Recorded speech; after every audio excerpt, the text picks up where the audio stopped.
The bells were still ringing when Oberyn Martell stilled his spear.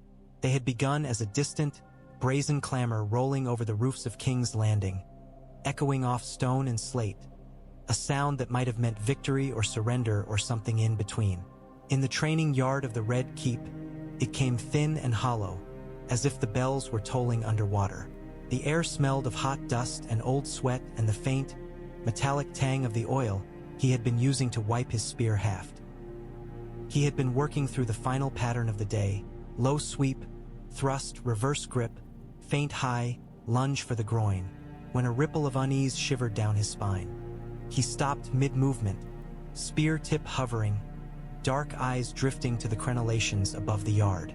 Over the walls, beyond the red stone and narrow murder holes, he could see a sliver of the city, a smear of rooftops and smoke, the glint of armor in the streets below, the flutter of banners in the hot breeze.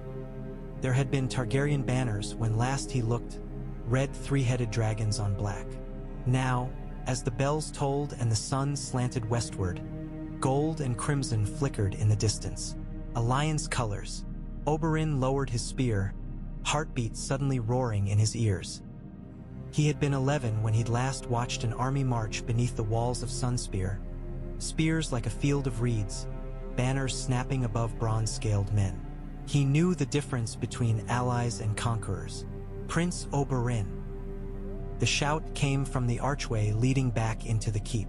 A young squire in Targaryen colors stumbled through, face white, hair plastered damply to his brow with sweat. His left sleeve was torn and darkened with blood. Oberyn turned, spear still in hand. "You are bleeding," he said mildly, as if commenting on the weather. "They're in the city," the boy gasped. "Lannisters."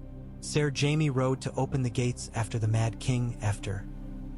His throat worked around the word. "There are lions everywhere, my prince. They carry Lord Tywin's banner. They said they came in peace, to end the fighting. But there..." A distant scream cut him off, thin and high and stretched, then abruptly silenced.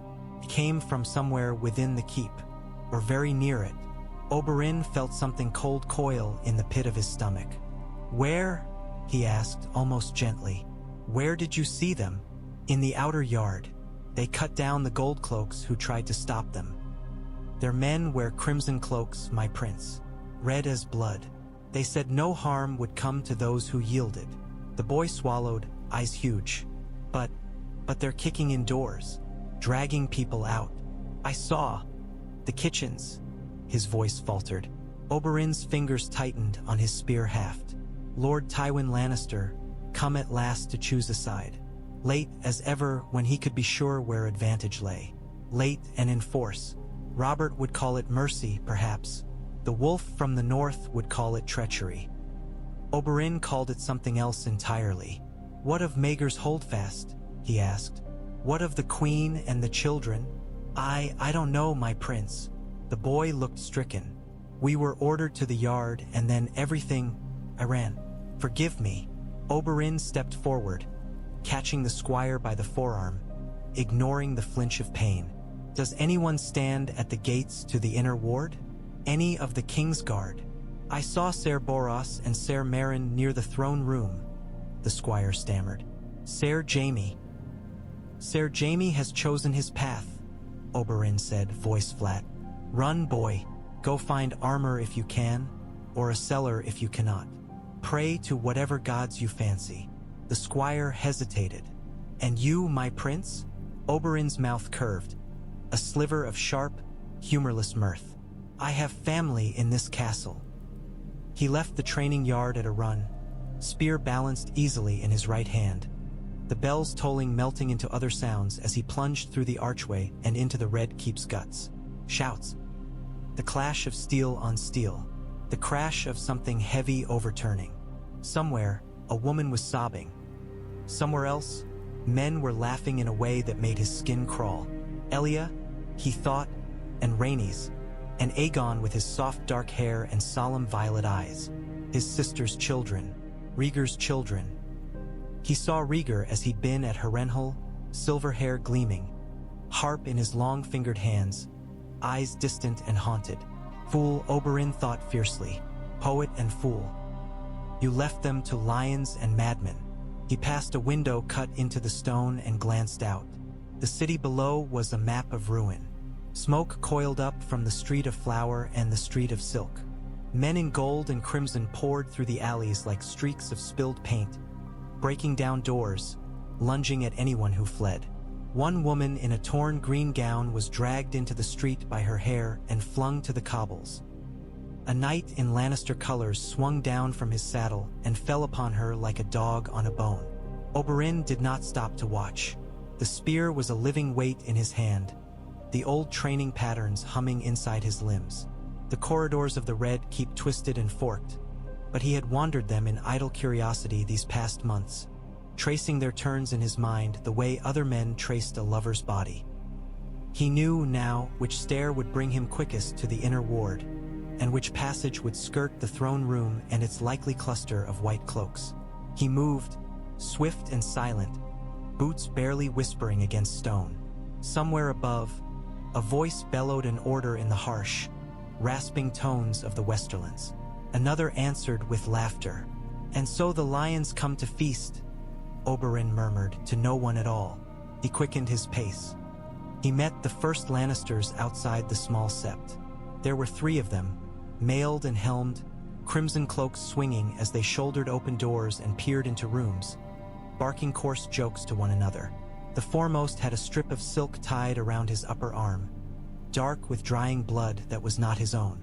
A 4th man in half armor trailed behind, arms heavy with pilfered candlesticks and a silver-gilt chalice. They almost walked past him.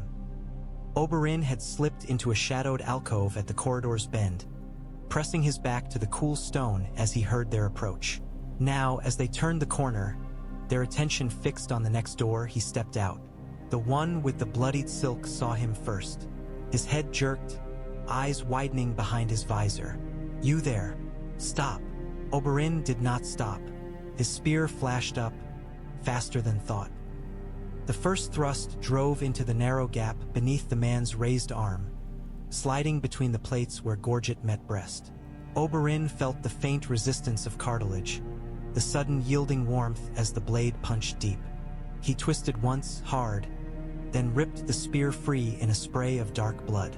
The knight staggered, crimson cloak jerking, then collapsed against the wall, smearing it with a handprint as he slid down. The second Lannister yanked his sword from its scabbard, swearing, "You Dornish bastard!" The spear point darted like a striking snake, feinting high toward his face, then dipping low to slam into his thigh just above the knee, where mail gave way to greaves. Oberyn drove the blade sideways, shredding tendon. The man screamed, buckling. Oberyn pivoted, bringing the butt of the spear around in a vicious arc that cracked into the side of the third man's helm with a ringing clang. Bone gave inside. The man toppled, arms flailing, his stolen treasures scattering across the floor in a clatter of silver and gold. The half-armored looter dropped his plunder and grabbed for a dagger. Oberyn's spear tip was already at his throat. "Don't," he said softly. The man froze, Adam's apple bobbing against the cold kiss of steel. His eyes were pale, bloodshot blue. There was a smear of someone else's blood across his mouth, as if he had wiped it there with the back of his hand. "Mercy," the man whispered. "For the love of the gods, my lord, mercy. They said we'd have pardons, Did they say that to the babes in their cradles?" Oberyn asked. "To the women in their beds?" The man's breath came in quick, shallow pants. "Orders," he blurted. "Lord Tywin's orders. Clear the castle. No survivors of the dragon line." Oberyn felt the muscles in his jaw knot. "No survivors," he repeated, tasting the words. "And where, exactly, did Lord Tywin order you to begin?" "In the royal apartments," the man babbled. "The princess, her whelps, they said the mountain was to have the honor." His gaze darted down the corridor, as if expecting to see Gregor Clegane looming there, immense and implacable. "He took men with him, I swear it. We were told to sweep the lower floors. I haven't touched them, my lord. I swear it on the father's beard." The spear did not move. Oberyn held the man pinned with his eyes as surely as with steel, the world narrowing to the hammering of the wretch's heart, the thin quiver of his lips. He could let him live, send him running, perhaps, to spread some story that might buy a heartbeat more of time. It was the sort of calculation Doran would make. Doran, with his twisted leg and his slow, careful anger, always content to wait for another day, another move, another piece on the Cyvasse board. Oberyn was not Doran. "In Dorne," he said quietly, "we have other words for men who break into castles to butcher children." He pushed. The spear slid forward, neat and sure, punching through flesh and grating lightly against the vertebrae. The man's eyes went wide and vacant.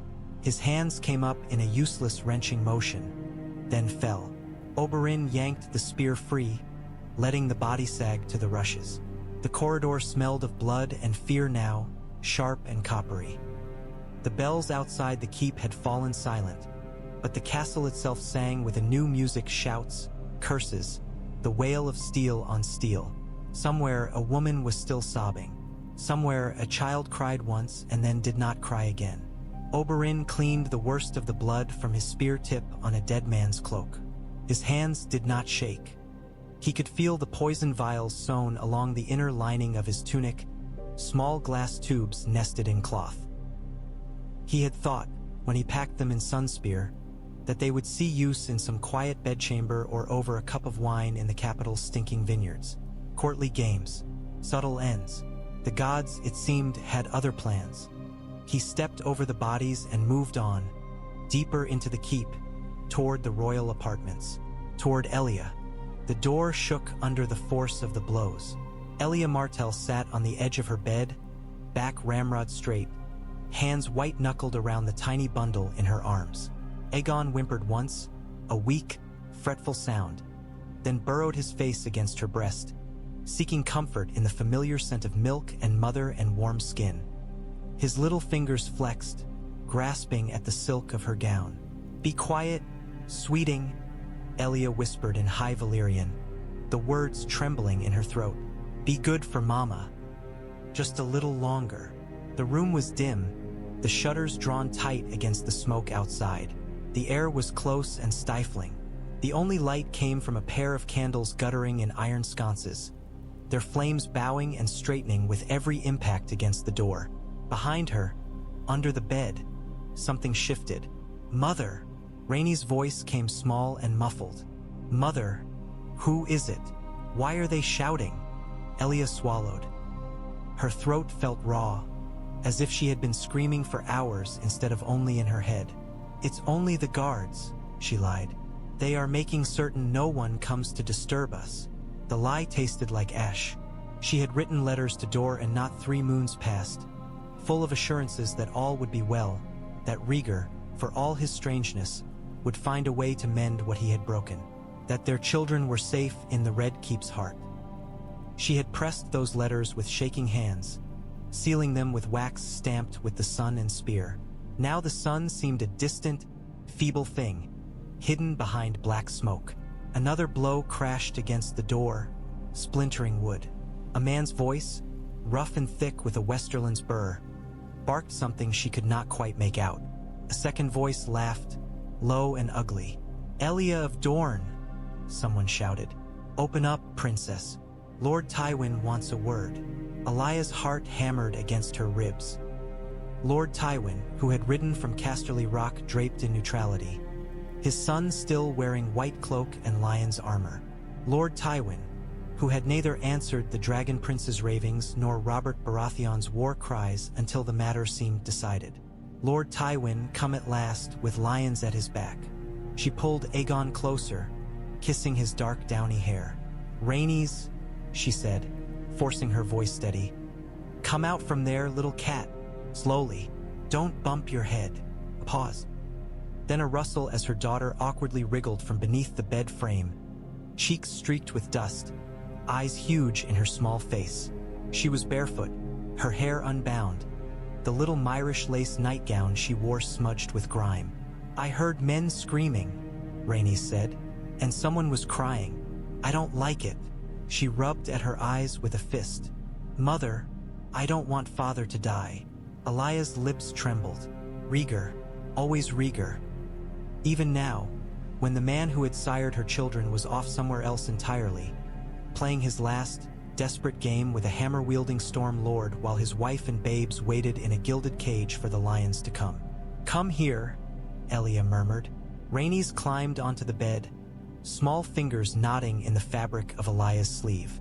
Elia wrapped her free arm around her daughter's shoulders, drawing both her children in against her. "Whatever happens, Rhaenys, you must be brave. You are your uncle Oberyn's niece, are you not?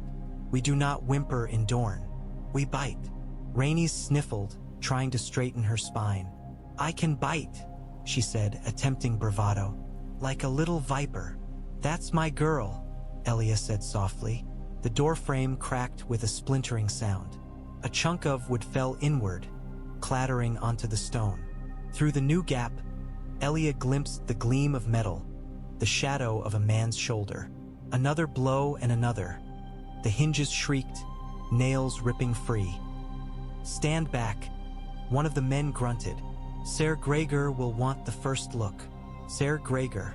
The name crawled across her skin like a centipede. She had seen him once, across a practice yard, enormous even among armored knights. His sword as long as some men were tall. His visor had been down, his face hidden, but she had felt something cold and unclean emanating from him even at that distance. "Mother," Rhaenys whispered, clinging tighter. "I don't like them. I don't like." The door burst inward. It did not fall. It flew, ripped from its hinges by a blow of monstrous strength and sent spinning halfway across the chamber to crash into a carved chest, splintering it. A man filled the doorway, armored head to foot, cloak of crimson and gold flaring behind him.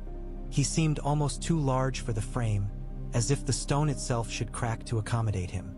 Gregor Clegane. Elia had never seen the face beneath the helm, and she did not see it now, but there was no mistaking the bulk. The way the sunlight glinting off his breastplate seemed to shudder against his sheer size. 3 more men crowded behind him, lesser lions with drawn swords and eager eyes. "Princess Elia." The voice from within the helm was a low, grinding thing, flat with disinterest. "By order of Lord Tywin, you and yours are to..." His head jerked, just perceptibly, as if some sound had reached him from the corridor beyond. He half-turned, massive body shifting to look over his shoulder. "Ser..." One of the men behind him started. "They said there were." A voice in the hallway, sharp and mocking and utterly unconcerned with the mountain's bulk, cut across his words. "Forgive me," Oberyn Martell drawled. "Am I interrupting something?" Elia's breath caught in her throat. For a heartbeat, the chamber became a tableau. Gregor Clegane, towering in steel, half-turned toward the corridor, sword still sheathed. The 3 lesser lions behind him, mouths half open in surprise, hands starting to move toward hilts. Elia on the bed, Aegon a warm, fragile weight in her arms, Rhaenys clutching her sleeve so hard it hurt. And Oberyn in the doorway, lean and dark and utterly out of place in this cramped, frightened room, as if someone had taken a painting of the sun-drenched water gardens and slashed it into the canvas of King's Landing's ruin. He wore no helm, only his own black curls bound back with a strip of leather. Sweat and blood spattered his face and the open collar of his tunic, but his eyes were bright, burning, alive. The spear in his hands gleamed wickedly in the dim light. "Ser Gregor," he said, with a little half-bow of mock courtesy. "What an unexpected pleasure." One of the Lannister men, a younger knight with a patchy blonde beard, found his tongue first. "Who in 7 hells?" Oberyn moved. Later, Elia would remember it as flicker and blur, the spear seeming to bend and ripple as it sliced through the air. In the moment, though, it was horribly clear. He stepped forward, using the narrowness of the doorway to his advantage, turning the choke point of the hall from a trap into a weapon. The spear lunged past Gregor's armored bulk to thrust into the mail-covered throat of the nearest lesser knight, slipping neatly into the gap where gorget met jaw. The man choked on his own blood, eyes bulging.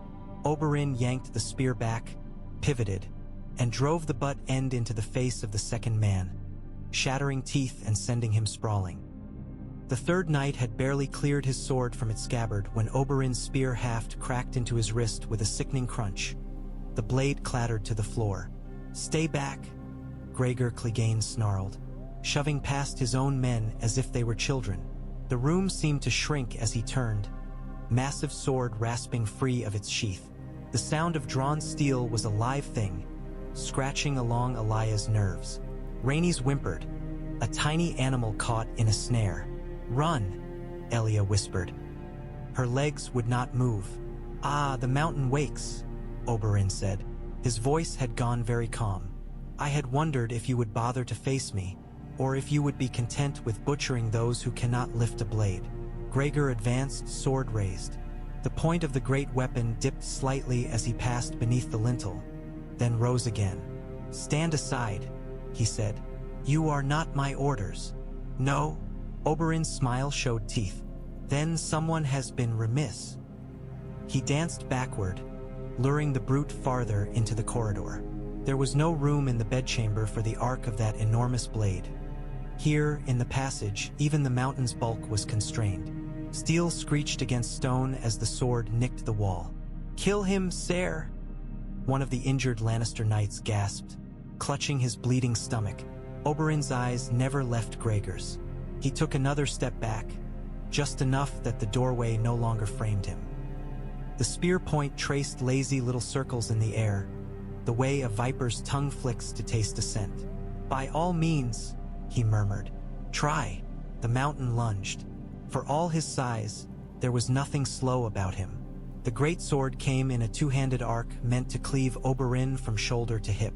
Oberyn dropped under it, the blade's passage stirring the hair at the crown of his head, then rolled aside, spear scraping sparks from the floor as he shoved it against the stone to lever himself up. The sword slammed into the wall with a sound like a bell being struck, chips of red stone flying. Gregor recovered with brute force, wrenching the weapon free, but not before Oberyn's spear licked out, slashing across the gap between breastplate and arm, low and quick. Steel rasped on steel. Oberyn felt the faint resistance of skin and flesh beneath. Not deep enough. Not yet. He did not need deep. He only needed a scratch. "Did you feel that?" he asked softly, dancing back again, always back, drawing the giant away from Elia's doorway, away from the children. "Just a little kiss. Dornish steel. Dornish venom." Gregor roared, bull-like, and charged anew. The corridor rang to the clash of steel on stone, the grunts and curses of men too close to one another with too much metal between them. Elia could see only flashes, Oberyn's dark hair whipping, the pale gleam of Gregor's blade, the spray of sparks. Her heart hammered so hard she could hear it over the din. "Mother!" Rhaenys sobbed. "Mother, make it stop." Elia forced herself to her feet, every muscle in her legs screaming. She shifted Aegon into the crook of one arm, feeling his tiny body tense and relax with each distant impact, then grabbed Rhaenys' hand with her free one. "Listen to me," she said, bending so her lips were close to her daughter's ear. "We are going to leave this room. Do you understand? We will go out through the wall, not the door." Rhaenys blinked tear-filled eyes at her. "Through the wall?" "Yes," Elia said. "There is a way. Your uncle showed me. He said I would never need it, but your uncle is often wrong about such things." Her lips twitched, a ghost of something like a smile. "We shall scold him for that later, shall we not?" Another crash, closer this time. A shout of pain, Oberyn's or Gregor's, she could not tell. "Elia!" His voice, sharp and urgent, cut through the chaos. "Now, do it." Tapestry, north wall, behind the bed. She moved. The tapestry showed Nymeria's 10,000 ships.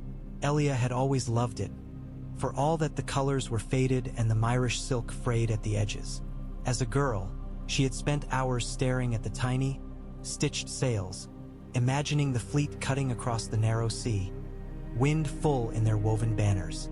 She had never liked that half the ships were on fire, stitched flames licking at their hulls as Nymeria burned them to ash to keep her people from turning back. But Dorne was like that, her mother had told her gently. Hard choices for hard lands.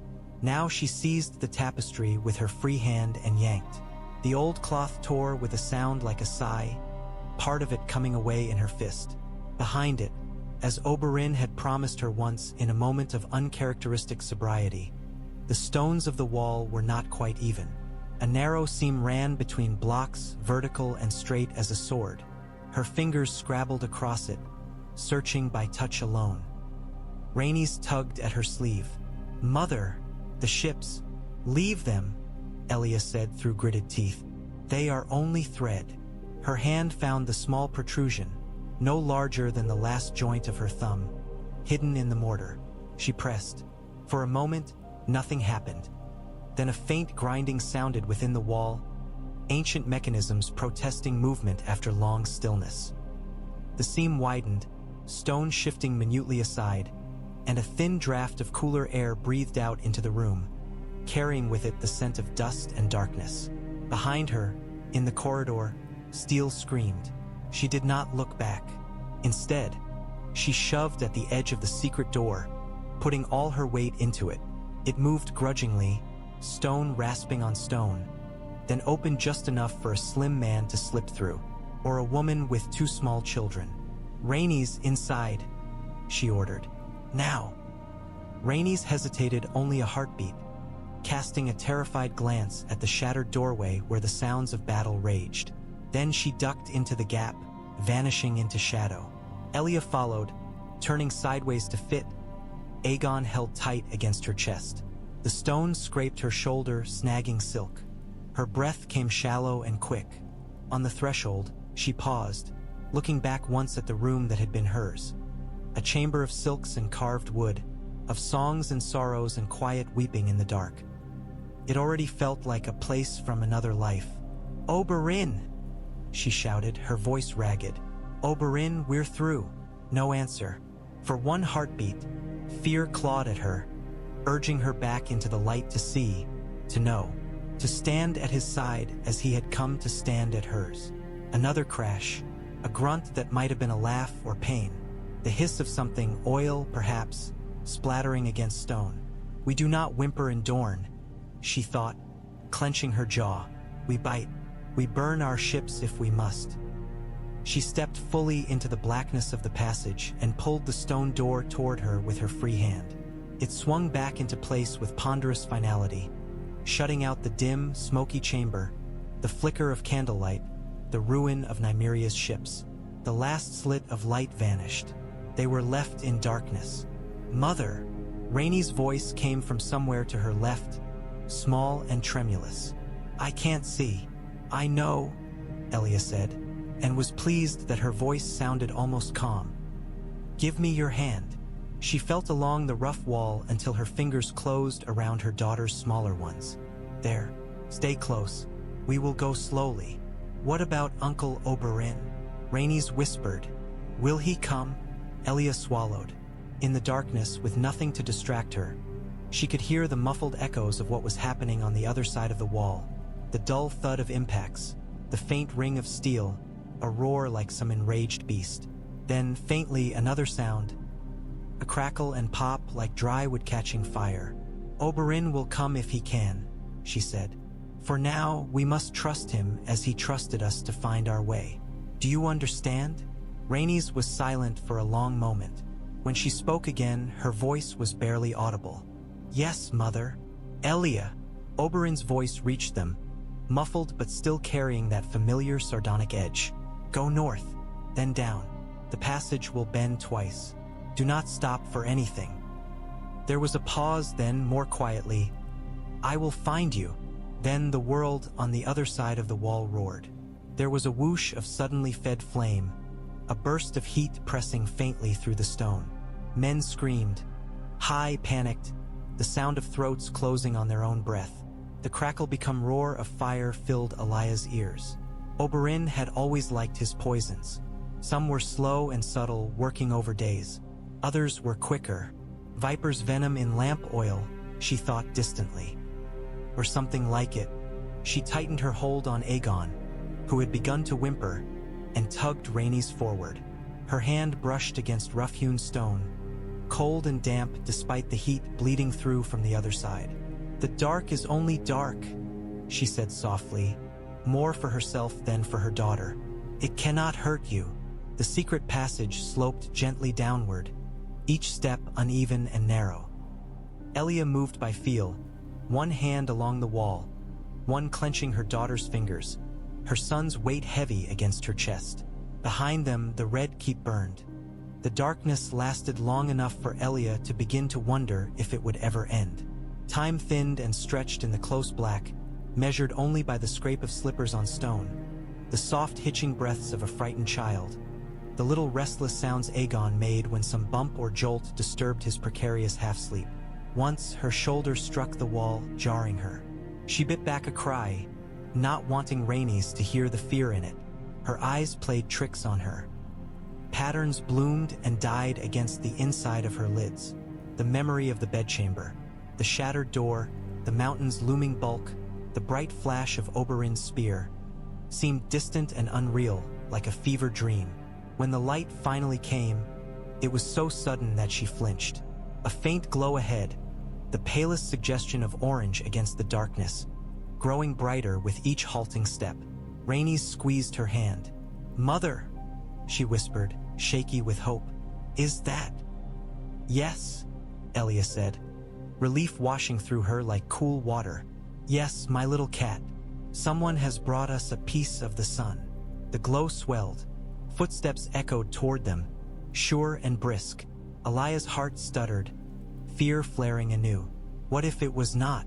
"Careful," a familiar voice called lightly. "The stones are uneven here. I would hate for you to break your neck before we've escaped one death only to find another." The torch's light fell full upon Oberyn's face as he rounded the bend, and Elia's knees went weak. He looked different in the flickering orange than he had in the clean daylight of the water gardens or the cool shadow of court chambers. Younger, somehow, for all the new blood on his tunic and the fine cut along his cheekbone that oozed sluggishly. Sweat slicked his brow, catching the light in a sheen. His eyes, though, were the same, hot, intent, alive. "Oberyn," she breathed. He raised the torch a little higher, illuminating the narrow tunnel.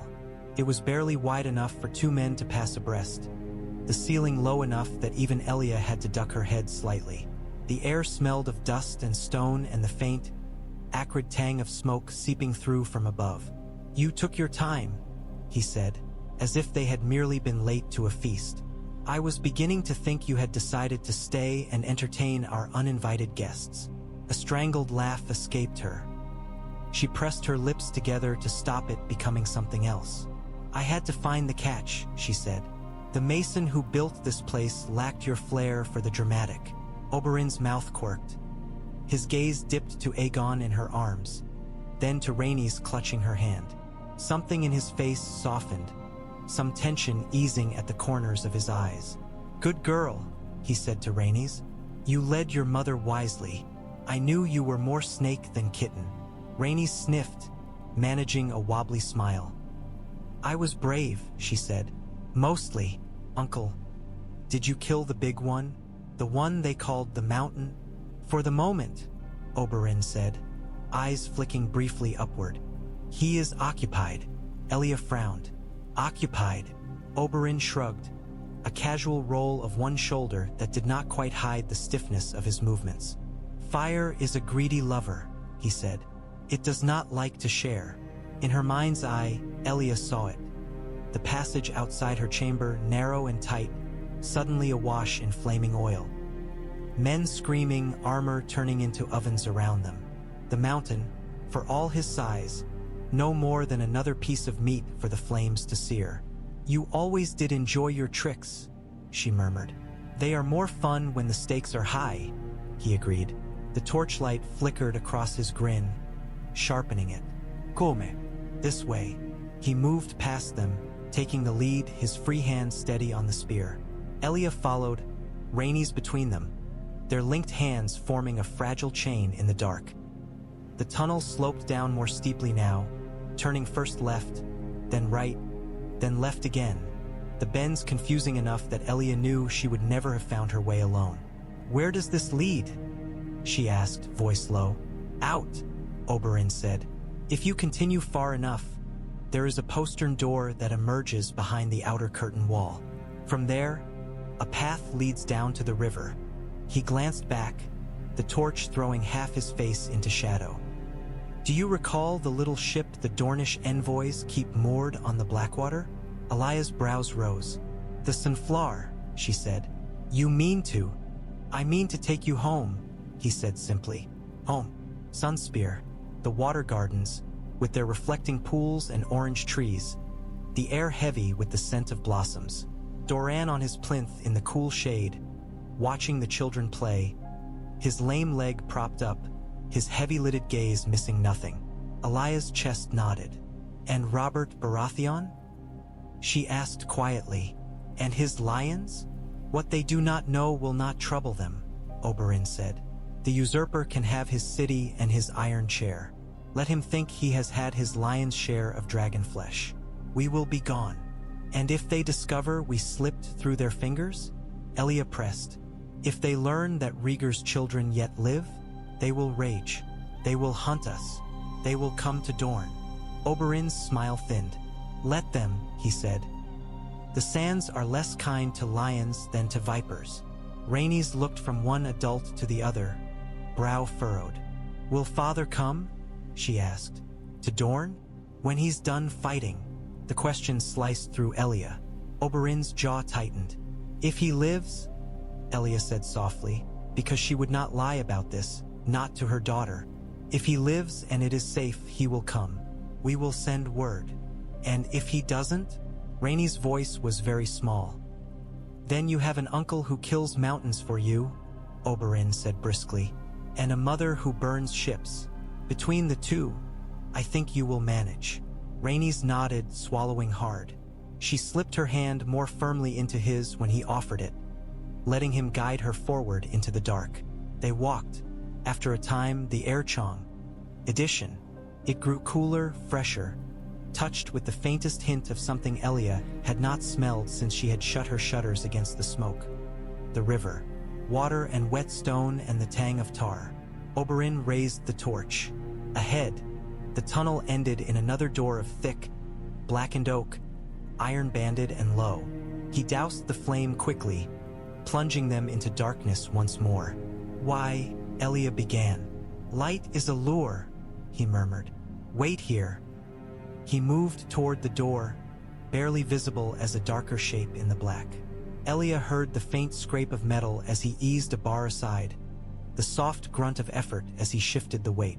A sliver of night appeared, thin and cold, smelling of smoke and water and fear. He waited a moment, watching, listening. No shouted alarm, no rush of feet. He eased the door open wider. "Come," he said softly, "and tread softly. For the moment, we are only ghosts." The night outside seemed wrong. Elia had expected stars, perhaps. A clear, cold sky above, the same constellations she had traced as a girl from the rooftops of Sunspear. Instead, the heavens above King's Landing were a smeared, ugly red, the moon a dim, sickle-shaped ghost behind a veil of smoke. From the postern gate, a narrow goat path clung to the cliffside, snaking along the base of the Red Keep's outer walls. It was barely wide enough for one person at a time, the drop to the river below steep and unforgiving. Farther along, torches bobbed in the darkness where guards paced, their light catching on polished helms. "Stay close," Oberyn murmured, his voice scarcely more than breath. "And keep your eyes on my back, not on the drop. Rhaenys, take my hand. Elia, press Aegon's face against you. I do not want any lion cub looking up and deciding he's seen a prize." Rhaenys slid her hand into his, her small fingers disappearing in his grip. Elia shifted Aegon so that his face was nestled against her neck, his warm breath dampening her skin. He smelled of milk and fear and the faint lavender soap the maids had used on him that morning, in a world that already felt impossibly distant. They moved. The path sloped downward, curving along the cliff. To their left, the stone of the Red Keep rose sheer and implacable. To their right, The river gleamed blackly far below, shot through with bands of reflected fire where burning debris from the city had drifted downstream. From here, the sack of King's Landing was laid out like a tapestry. They could see the Street of the Sisters, aflame from end to end, the fire licking at the roofs like a hungry tongue. The great September loomed pale and ghostly through the smoke, its crystal windows shattered. In the streets below, figures scurried like ants, some bearing torches, some weapons, some nothing at all. A woman in a torn blue dress ran, bare feet flashing, clutching something wrapped in cloth to her chest. A group of men in crimson cloaks chased her, laughing. Elia looked away. Her foot slipped on a loose stone. She stumbled, heart lurching, but Oberyn's hand shot out, catching her elbow in a firm grip. "Easy," he murmured. "Do not try to walk where you are not looking. One step at a time. That is all any of us ever have." She nodded, swallowing, and focused on the back of his tunic, on the faint shimmer of sweat-darkened fabric in the red light. One step, then another. Aegon shifted in her arms, gave a thin, protesting whine, then subsided. "Uncle," Rhaenys whispered, "why are there so many fires?" "Because men like to make ashes when they are afraid," Oberyn said. "It makes them feel powerful." "Are the dragons burning them?" she asked, hope flickering. "No," he said quietly. "This time, the dragons are not the ones with fire." They passed beneath a narrow tower, its arrow slits dark. Above, on the battlements, 2 guards in Lannister colors leaned on their spears, talking in low voices. One gestured toward the city, laughing. The other spat disdainfully over the wall, the gobbet of spittle falling far short of the hidden figures creeping along the path beneath him. Elia held her breath until they were past. At last, the path widened, flattening out into a small, rocky shelf where the cliff face folded inward. A narrow stair, half-carved and half-worn from centuries of use, zigzagged down to the river's edge. "There," Oberyn murmured. "Down we go." Slowly, the air grew cooler as they descended, the roar of the city giving way to the softer rush and lap of water against stone. The black water smelled of mud and fish and something darker beneath, the same tang she had tasted from the palace balcony on the few days when the wind had blown the right way. At the water's edge, wooden pilings thrust up from the river like a tangle of blackened teeth. A narrow dock jutted from the rocks, and at its end, tethered by a thick rope, bobbed a lean, low-slung ship with triangular sails furled tight. Its hull was dark-painted, its prow carved in the shape of a sunburst. The Sunflare. Elia's knees nearly buckled with relief. "Mother," Rhaenys breathed, eyes wide. "Our ship. It is not ours," Oberyn said lightly. "It merely belongs to men who owe us favors." A figure moved on the deck, shadow detached from shadow. A whispered exchange in the sing-song cadences of Dornish followed. The man who descended the gangplank was short and wiry, with skin as dark as polished teak and closely cropped black hair. His eyes flicked over them, taking in Elia's disheveled gown, Rhaenys' dirty face, Aegon's slack, sleeping mouth, and something like pity, or perhaps fear, flickered there. "Prince Oberyn," he said quietly. "We heard the bells. Then we saw the fires. I said to my crew, this is a bad day to be tied to the lion's dock. We were making ready to slip away when you remembered who pays you," Oberyn finished, a flash of teeth. "Captain Salar, your timing is as ever impeccable. You are ready to sail." The captain's gaze flicked between Oberyn and Elia. "For the right price," he said.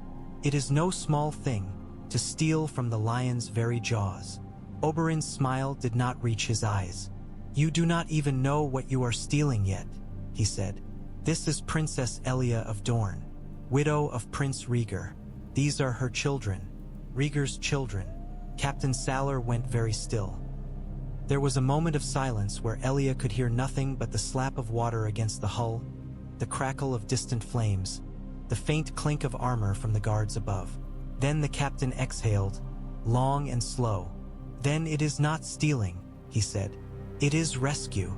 Oberyn inclined his head. "Call it what you like," he said. "We need you ready to cut loose at a word. The tide favors us, but only for so long. And I have yet to tidy one loose end." Salor frowned. "What loose?" The crunch of footsteps on stone cut him off. Oberyn's head turned very slightly, up at the edge of the stair, silhouetted against the ruddy sky. A figure had appeared. Mail gleamed dully on his chest, a crimson cloak hanging from his shoulders. A city watchman's half-helm sat askew on his head, as if donned in haste. Elia's heart lurched. Had they been seen from above after all? Were lions already pouring down the path behind them? The man raised a hand in a placating gesture. "My prince," he said, voice carrying just enough to reach them over the water. "Easy, Toller. Goldcloak Toller.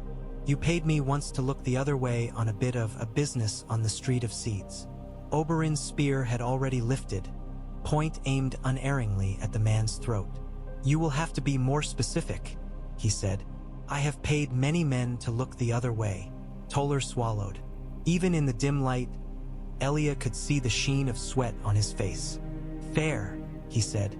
"Look, I heard you were quartered in the keep.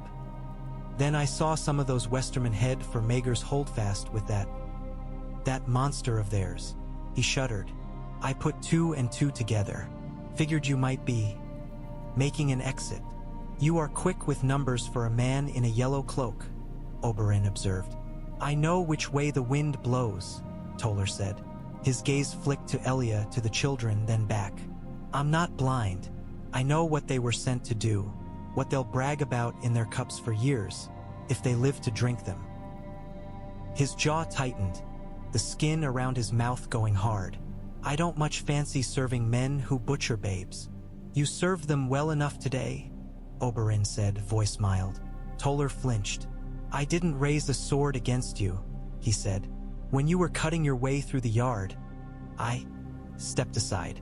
I can do that again. I can see nothing, hear nothing.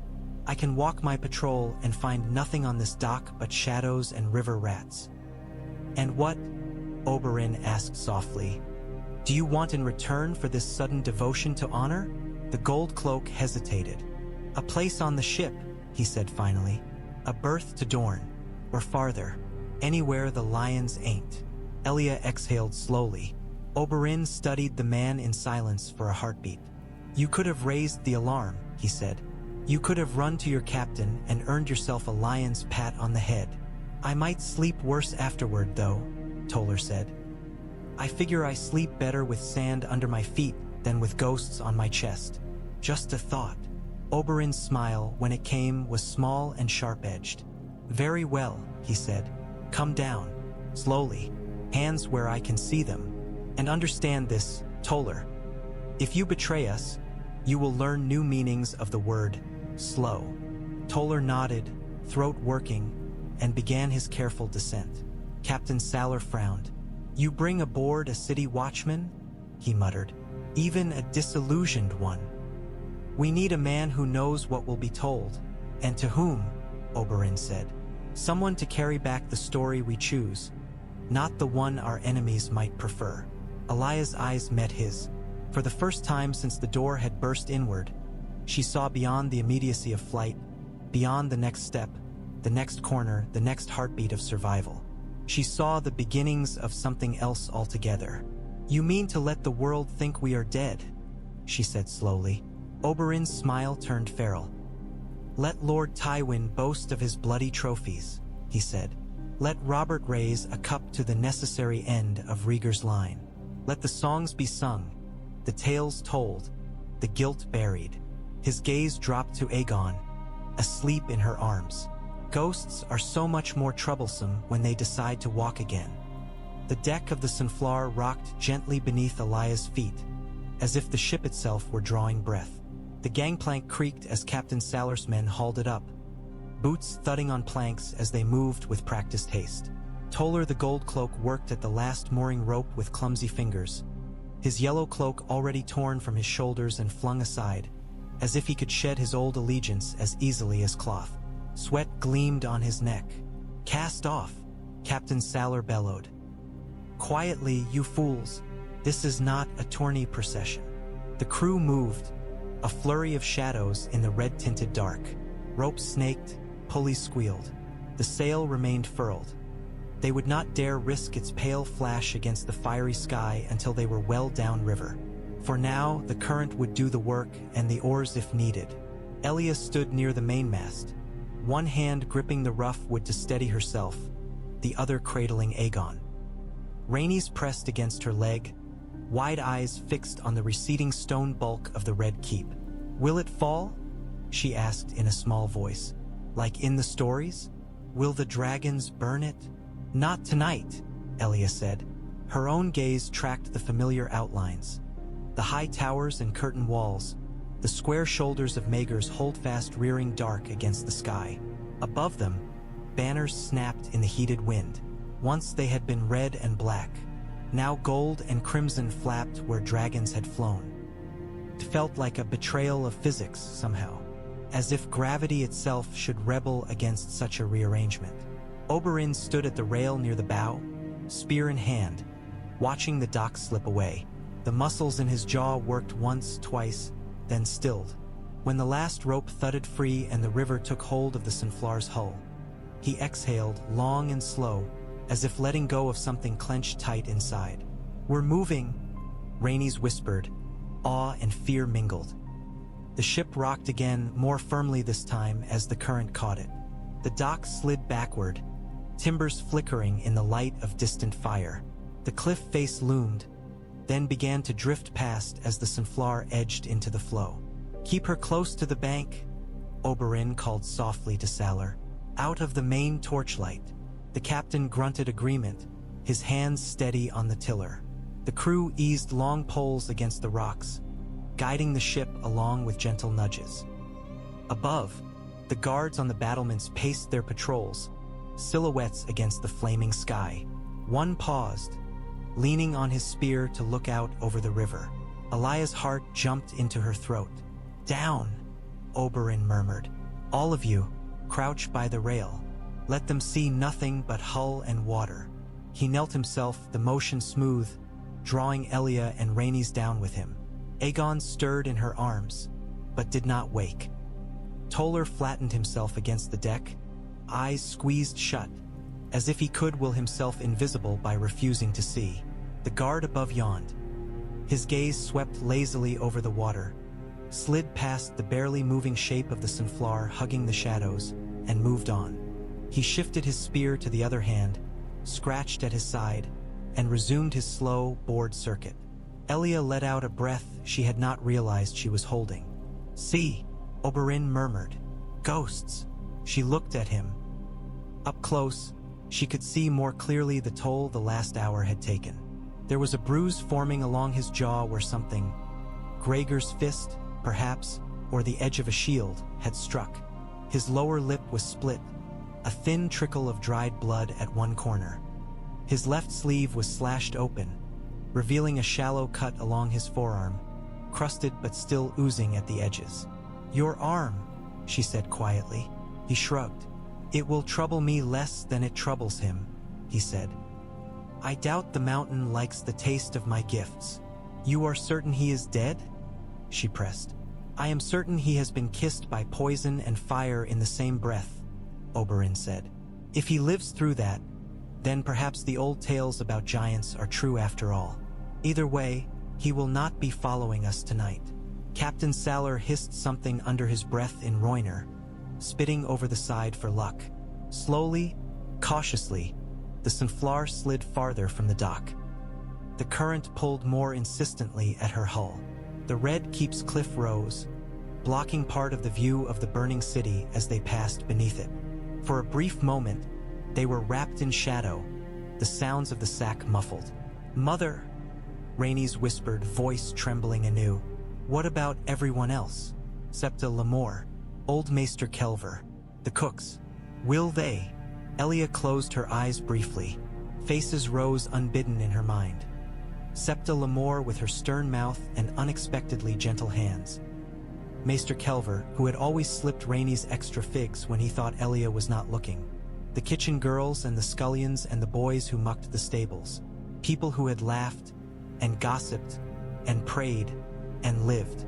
"I do not know," she said honestly. "We cannot help them now." Rhaenys bit her lip. "I hate the lions," she said. "I hate them all." Oberyn's gaze slid to her. "Good," he said softly. "Hold on to that, but do not let it rot you. Hatred is like wine. A little can warm you, too much will make you fall." Elia looked at him sharply.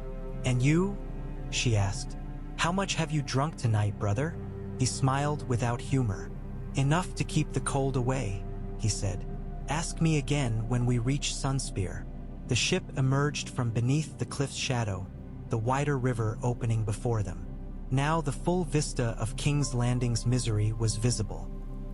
Fires burned in at least a dozen districts, some small and contained, others roaring out of control.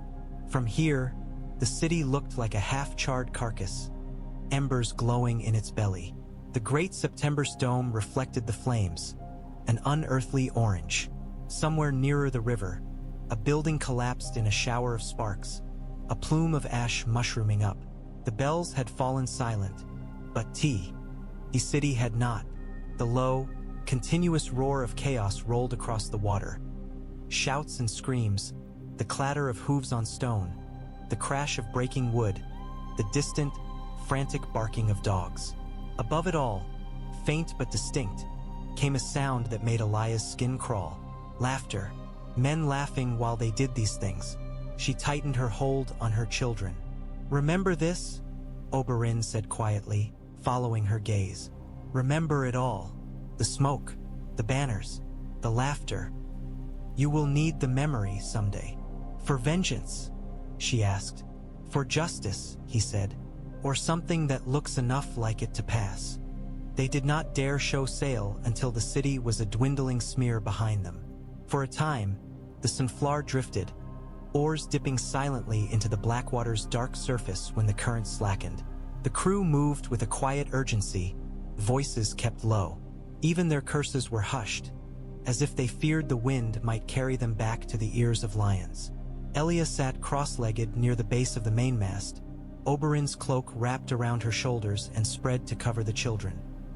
Aegon slept fitfully, whimpering now and then, tiny fingers clenching and unclenching. Rhaenys fought sleep longer, stubbornly blinking against it, but eventually her head sagged against Elia's arm, curls tickling her skin. The cloak smelled of Oberyn. Sun-warmed leather, horse, a faint hint of the citrus oils he favored. It was a scent she had known all her life, from childhood scrapes to wedding feasts, from tearful farewells to unexpected reunions. Tonight it felt like armor. Across the deck, near the stern, Oberyn and Captain Salar spoke in low tones. In the red-streaked dark, their silhouettes were little more than shifting shadows, but Elia could read the set of Oberyn's shoulders, the sharp, habitual tilt of his head when he argued a point. "Dock at a Rhoynar town first," Salar was saying.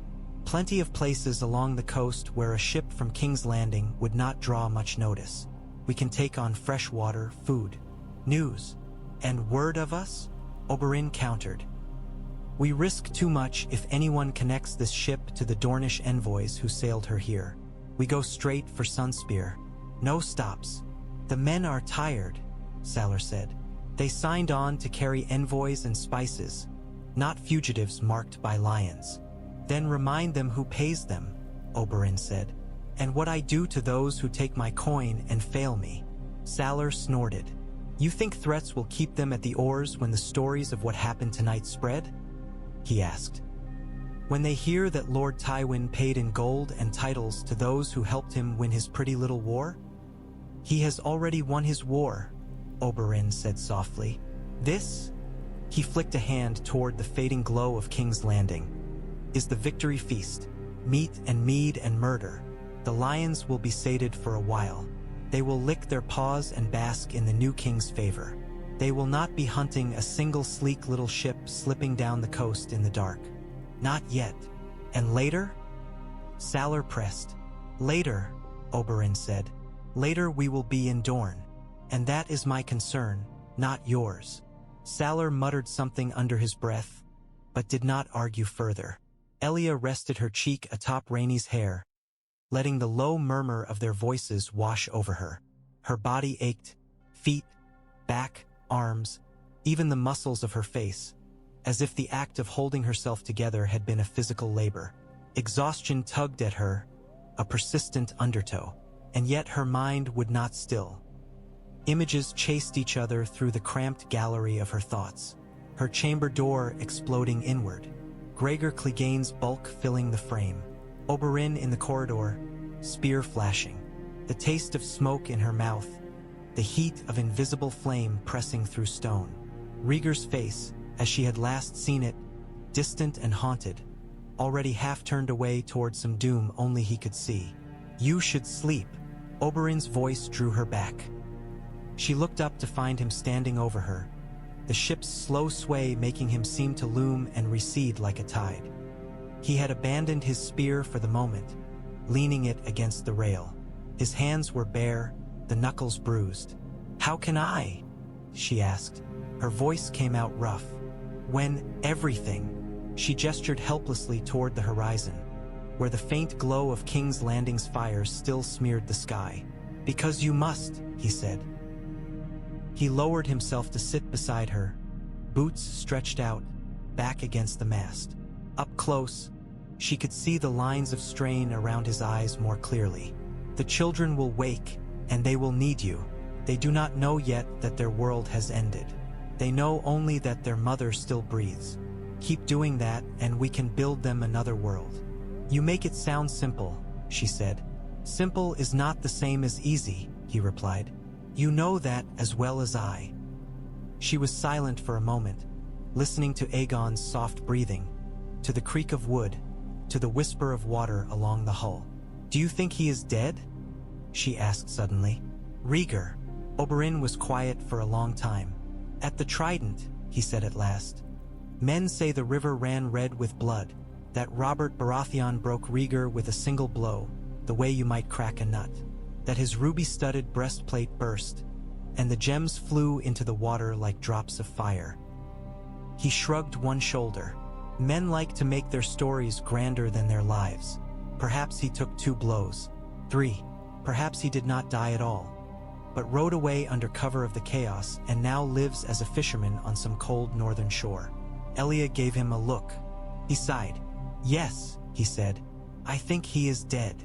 The words settled between them, heavy as stones. She had known it, of course. From the moment the bells began to ring, from the moment the Lannisters' crimson cloaks flooded the streets, she had known. Rhaegar's songs had always been full of tragic endings. It would have been too much to hope that his own story would end any other way. "He left them," she whispered. "He left us. He rode away to chase his prophecy and his dragon dreams, and he left his children in a castle full of madmen and traitors and lions." "Yes," Oberyn said. "He did." A bitter laugh bubbled in her chest. "You are meant to say something comforting now," she said.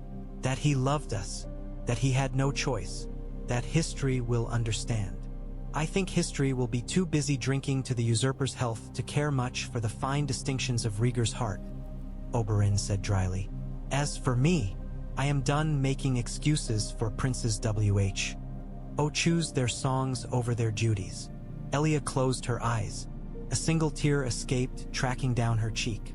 She did not bother to wipe it away. "What you did tonight," she said after a while. "That was duty." "What I did tonight," he said, "was refuse to let Lord Tywin hand you to his dogs. There is a difference." "Not to me," she said. He looked at her sharply. For a moment, something complicated flickered in his gaze. Affection, anger, guilt, all tangled together. Then he exhaled, shaking his head slightly, as if to clear it. "We have bought time," he said. "That is all. Enough to reach Dorne. Enough to hide you and the children where lions cannot easily sniff. Enough for Doran to do what he does best." "Wait," she said. "Yes," Oberyn said. "And scheme." She thought of her elder brother, seated in his high-backed chair, hands steepled over his stomach, eyes half closed. Doran had always thought too much, hesitated too long. in her view. She had once teased him that by the time he moved his first piece in a Sivas game, the board would have rotted away. Tonight, for the first time, she found herself grateful for his caution. "You trust him with them?" she asked, looking down at her sleeping children. "With my life," Oberyn said simply. "And yours, and theirs. He has been planning for this kind of day since you left for King's Landing. Perhaps not this exact shape. Prophecies and mad kings and usurpers are hard to predict. But something like it.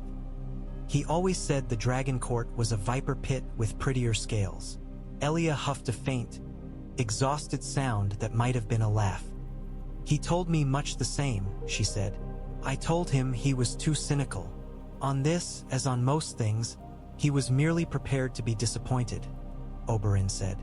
"But now we have something none of them expect." "What?" she asked. "Choices," he said. "Theirs are almost used up. Ours are only beginning."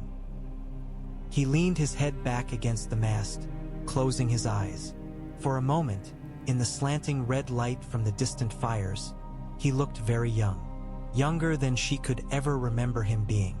The boy who had stolen figs from the kitchens and blamed her when their mother scolded them. The boy who had laughed at danger the way he laughed at jesters, impatient and contemptuous. She reached out and took his hand. "Thank you," she said simply. He did not open his eyes. But his fingers curled around hers, firm and warm, anchoring her against the slow, inexorable pull of the river and the dark. Behind them, the glow of King's Landing shrank, then dwindled, then became nothing more than a faint, angry smear on the horizon. Ahead, the sea waited, broad and black and full of possibilities. Dawn came cautiously. The sky in the east lightened from black to indigo to a bruised, uncertain purple. The smoke that had smeared the heavens the night before thinned as they left the Blackwater's mouth behind, shredded by sea winds. Stars faded one by one, retreating from the pale advance of day. The horizon sharpened. Elia woke to the creak of rigging and the low murmur of the crew raising sail. Her neck ached where she had slept half-curled around the children. Her limbs were stiff, her mouth dry. For a moment, before memory caught up, she could almost have believed she was waking from a long, troubled dream, the kind she used to have when she first came north. Dreams of sands turning to snow under her feet, of oranges rotting on the branch, of songs sung in a tongue she did not understand. Then Aegon stirred, his little fist pressing against her ribs, and Rhaenys turned her face deeper into the fold of her gown, and the deck pitched gently under them. The scent of salt and tar and unfamiliar spices filled her nose. She opened her eyes to a new world. The sail above her was a pale, weathered canvas, bellied with wind. The sky beyond it was streaked with orange and gold near the horizon, a promise of heat to come. The water around them was a deep, restless blue, capped with foam that flashed white in the growing light. "Mother," Rhaenys mumbled, blinking blearily. "Are we there yet?" "Not yet, little cat," Elia said, smoothing hair from her daughter's face. "But we are going home." "Home," Rhaenys repeated, tasting the word. "Sunspear." "Yes," Elia said. "Sunspear." She sat up slowly, muscles protesting. The cloak slid from her shoulders, pooled around them. Aegon yawned, tiny mouth opening wide, then squinted against the light. His violet eyes, so like his father's, so like half the portraits in the Red Keep, blinked up at her. "Good morning, my love," she whispered. "Welcome to the world after." At the prow, Oberyn stood alone, spear beside him, one hand resting lightly on the carved rail. The wind tugged at his hair and the loose sleeves of his tunic, setting them fluttering. He looked south, toward where a thin, dark line was beginning to form along the horizon. Dorne. Elia rose, joints stiff, and made her way across the deck. The crew parted for her without comment, eyes sliding respectfully away, as if uncertain whether to bow or avert their gazes entirely. News would have traveled among them in the night. Snatches of overheard conversation, names whispered: Elia, Rhaegar, usurper, lions, Martell.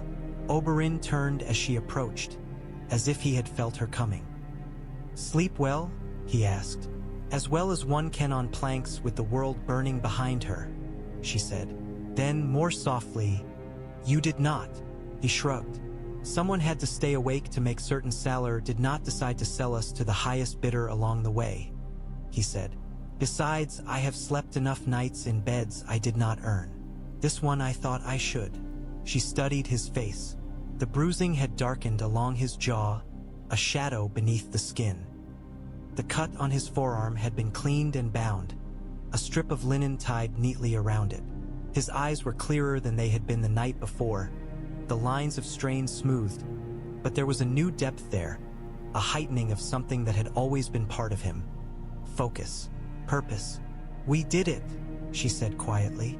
"We escaped." "For now," he agreed. "The first piece has moved." She followed his gaze to the southern horizon. The dark line of land was more distinct now, the suggestion of low hills behind it. Somewhere beyond that strip of coast lay Sunspear, its towers and walls rising from the sea like spears. Somewhere beyond that, the water gardens, with their tranquil pools and laughing children. Children who would soon share their play with two more. "What will Doran say?" she asked, a small, wry smile tugging at her mouth. "You have broken a dozen of his solemn calculations." "Oh, he will scold," Oberyn said lightly. "He will say I have brought war to his doorstep and put the whole of Dorne in the lion's jaws.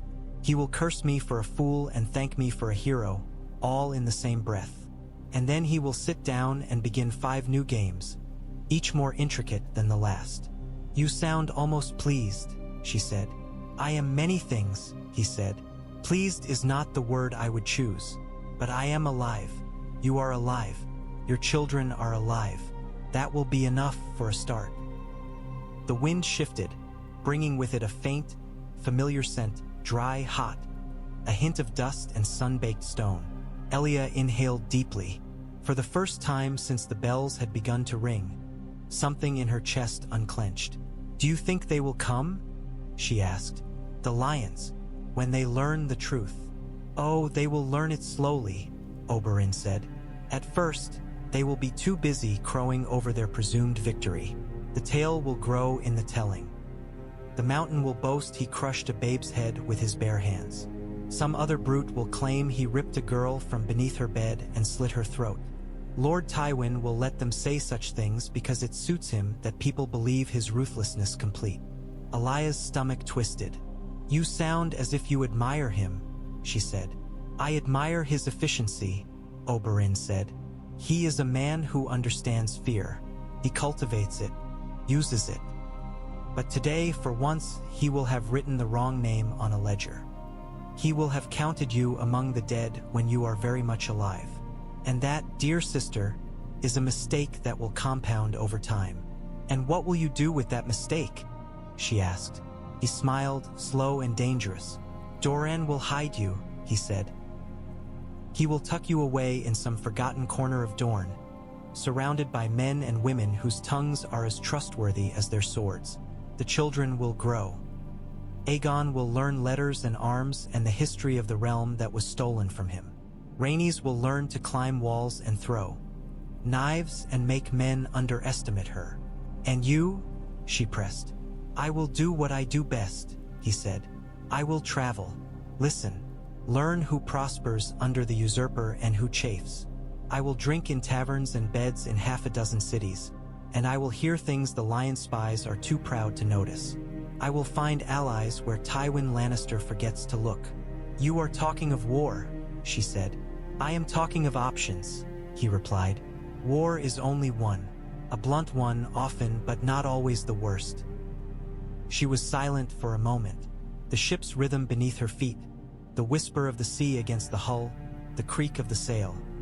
All of it seemed suddenly sharper, more real, as if her senses had been dulled and were now waking with the dawn. "I do not want them to live for vengeance alone," she said, nodding back toward the sleeping children. "I do not want their lives to be nothing but a long road back to a throne that has only ever brought suffering to those who sat it." "Nor do I," Oberyn said. "They will have summers, lovers, fights over stupid things, songs and laughter and all the thousand little indignities of being alive. They will have a childhood, which is more than many in their position have ever been allowed. But one day, Elia, they will wake and realize that the world they live in was built on lies about their deaths. He glanced at her. What they do with that is their choice. Ours is to make sure they survive long enough to have it. She thought of Rhaenys' small, fierce voice saying, "I hate the lions," of the weight of Aegon in her arms, so tiny, so impossibly fragile against the vastness of the world. "Very well," she said. "We will give them that choice." Oberyn nodded once. The coastline loomed larger. She could make out details now, jagged rocks, a strip of pale sand, the faint suggestion of scrubby vegetation. Farther along, rising from a natural promontory, she glimpsed the first hint of towers. "Home, do you regret it?" she asked suddenly. "Coming to King's Landing, allowing yourself to be drawn into their games." He tilted his head, considering. "Regret is a luxury for men who had better options," he said. "We had few. Doran thought your marriage to Rhaegar would bind Dorne more firmly to the dragon throne.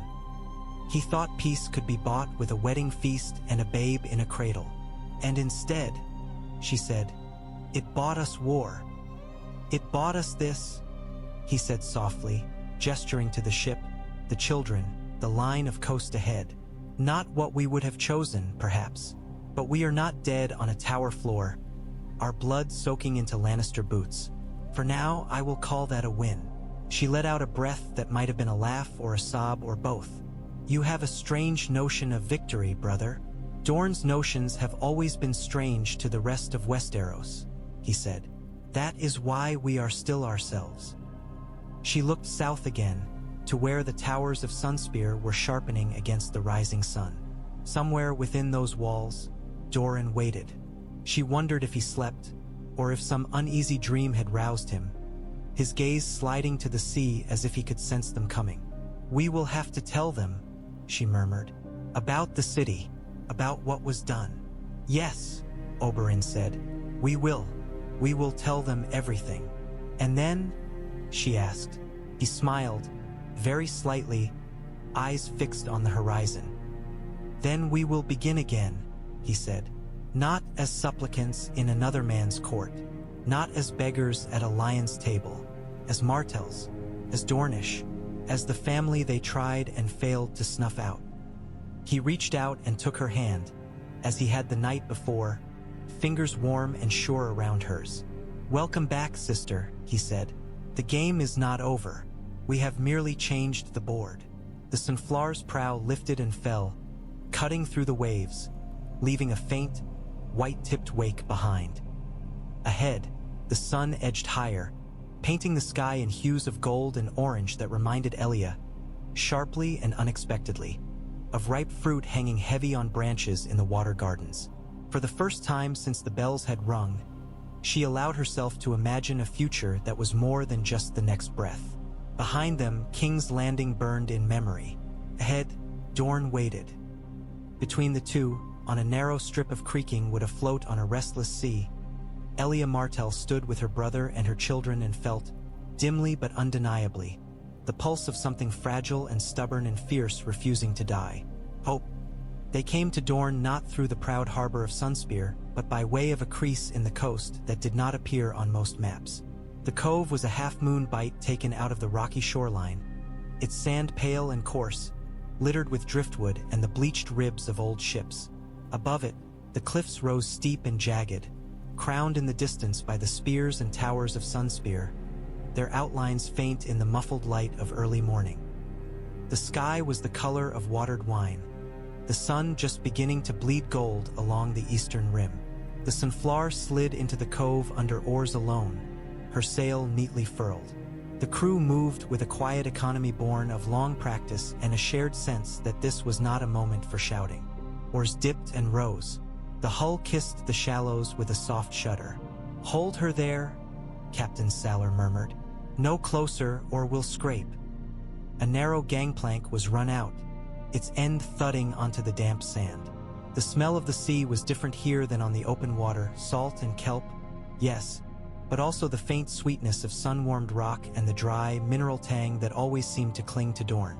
Elia stood for a moment at the top of the gangplank, Aegon in her arms, Rhaenys at her side. The sight of the land pinned her in place. Dorne. The word rose in her chest like a prayer or a sob. The last time she had left its shores, she had been dressed in gold and orange, veiled and garlanded, laden with the weight of expectation and the brittle hope of alliance. She had sailed then as a bride, a Martell going to join the dragons. Now she returned shorn of titles and courts, stripped to the bare essentials of herself. Woman, mother, survivor.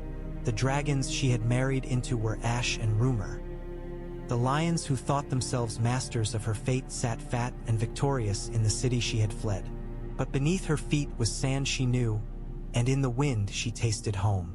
Oberyn stepped past her, spear in hand, boots sure on the wet wood. He turned at the plank's base and offered his free hand with a little flourish. "The Princess of Ashes returns," he said softly. "Come, Elia. Let Dorne see you still breathe." She almost smiled. Almost. Then she shifted Aegon more securely against her shoulder, gripped Rhaenys' hand, and descended. The sand gave slightly under her weight, cool and damp. The breeze off the water lifted the hair at her temples. Rhaenys took a deep breath and immediately coughed. The dry heat of Dorne was not fully awake yet, but it was already different from the cloying dampness of King's Landing. "Smells like the water gardens," the girl said, nose wrinkling. "Smells like truth," Oberyn said. "And like horse piss if you stand downwind of the stables. You will remember that soon enough." There were figures waiting at the shadowed base of the cliff. Prince Oberyn Martell was seated in a low, wheeled chair, its broad wooden wheels leaving faint twin tracks in the sand. He was wrapped in a plain mantle of burnt orange. The sun and spear of House Martell worked discreetly at the shoulder. His dark hair had thinned and receded somewhat since Elia had last seen him in the flesh, and there was more silver at his temples, but his eyes were unchanged. Heavy-lidded, watchful, seeming at first glance to be half asleep and, at second glance, to miss nothing. Beside him stood a man like a carved pillar. Tall, broad-shouldered, with pale skin and a fall of snow-white hair bound at the nape of his neck. He wore a long-hafted axe on his back as if it were merely another limb. His face was impassive, but his eyes were keen. Hoda. Elia's throat closed. For a heartbeat she could not move. Then Doran's hands tightened on the arms of his chair. "Elia," he said, the sound of her name in his voice. Rough, cracked, threaded through with something like disbelief, broke whatever had held her. She crossed the sand in 3 stumbling steps and dropped to her knees in front of him, heedless of damp or dignity, Aegon shifting in her arms. Doran's hand trembled as he reached out to touch her hair, her cheek, as if to make certain she was not some apparition conjured by grief and guilt and sleepless nights. "You live," he said hoarsely. "Yes," she managed. "For now." His gaze moved to Aegon, then to Rhaenys, who had edged close, half hiding behind her mother's skirts, half straining forward. The girl's eyes were wide, her lower lip chewed ragged from worry and too many hours awake. "Uncle Doran," she whispered. You're old." Doran huffed a sound that might have been a laugh, or a sob distorted by too many unshed tears. "War will do that, little cat," he said. "Come here." Rhaenys glanced at Elia, then at Oberyn. At Elia's nod, she stepped forward. Doran opened his arms awkwardly, the motion hampered by the chair and by stiffness, but when Rhaenys reached him, he gathered her in with surprising strength. "I dreamed you dead," he murmured into her hair. "Both of you. Every night since the ravens began to fly." "We almost were," Elia said. "If not for..." Her eyes slid to Oberyn. He stood a pace back from them, spear but planted in the sand, watching. There was something in his face that she could not name. Triumph, perhaps, and exhaustion in equal measure. And behind them both, something fiercer. Doran followed her gaze. "I know," he said quietly. "He sent word in his first raven. I did not believe him." "You believed you had been too clever," Oberyn said lightly, coming closer. That the game had taken a turn even you had not foreseen. Doran's mouth twitched. I believed that if Lord Tywin set his will upon your deaths, there was little a single hot-headed brother could do to gainsay him, he said. I see I underestimated your talent for disruption. Oberyn bowed, extravagantly. You wound me, brother. I have devoted years to nurturing that talent. It is gratifying to see it finally acknowledged. Hoda shifted, his axe haft rasping softly against leather. My prince, he rumbled to Doran, his voice like distant thunder. The tide will not wait. We should not linger in the open. Doran nodded. Yes, you are right. He reached for the arms of his chair, steadying himself. Elia, we must leave this cove quickly. There are eyes on the main harbor, but this place is watched only by the gulls and whatever gods still trouble themselves with our fates. All the same, I understand, she said, levering herself to her feet with more effort than she liked to admit. I have no wish to be paraded through the streets. Not yet. Not ever, Oberyn murmured under his breath. Doran's mouth tightened, but he did not contradict him. We will talk of that in Sunspear, he said. For now, let us get you within walls and under roofs that belong to us. He gestured. Hoda moved behind the chair, hands closing on the grips carved into the back. The big man handled the wheels as deftly as any horseman did reins, turning Doran toward a narrow, switchback ramp cut into the cliff face. It climbed toward a concealed postern gate, stone blending with stone so seamlessly that Elia would never have known it was there had she not seen it open. Oberyn fell into step beside her as they followed. Behind them, sailors began to unload hastily gathered chests and sacks. The few possessions Elia had snatched in the mad scramble of escape, and some additional stores Oberyn had quietly purchased along the way. Toller, the former goldcloak, trudged up the sand with a coil of rope over one shoulder, eyes wide as he took in the stark beauty of the Dornish coast. Welcome home, Oberyn said softly as they began the ascent. Now comes the hard part. The solar in Sunspear smelled of parchment and citrus oil and the faint, clean tang of sea air sneaking in through half-open shutters. By day, it was Prince Doran's workroom, filled with the quiet industry of scribes and the soft murmur of petitioners.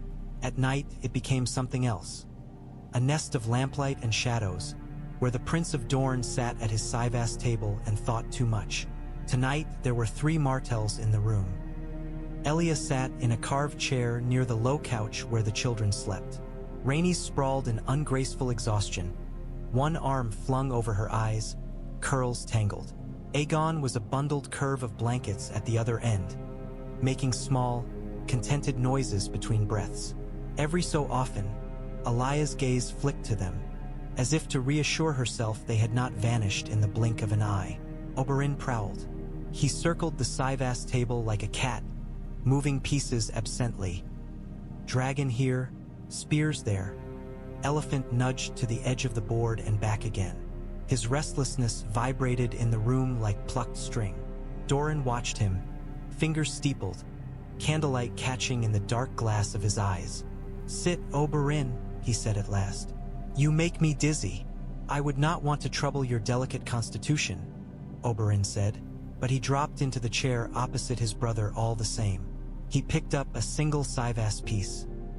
A small, carved lion, painted crudely in flaking gold, and turned it between his fingers. We should be making plans, not playing at stones on a board. This is how I make plans, Doran said. He reached out and took the lion from Oberyn's hand, setting it on the far side of the board. I look at the pieces and consider which must be moved first to topple the others. Elia swallowed the sharp retort that rose to her lips. There had been times, in the early years of her marriage, when Doran's patience had infuriated her. His refusal to be drawn into Rhaegar's fevered dreams, his insistence on caution when she had wanted boldness.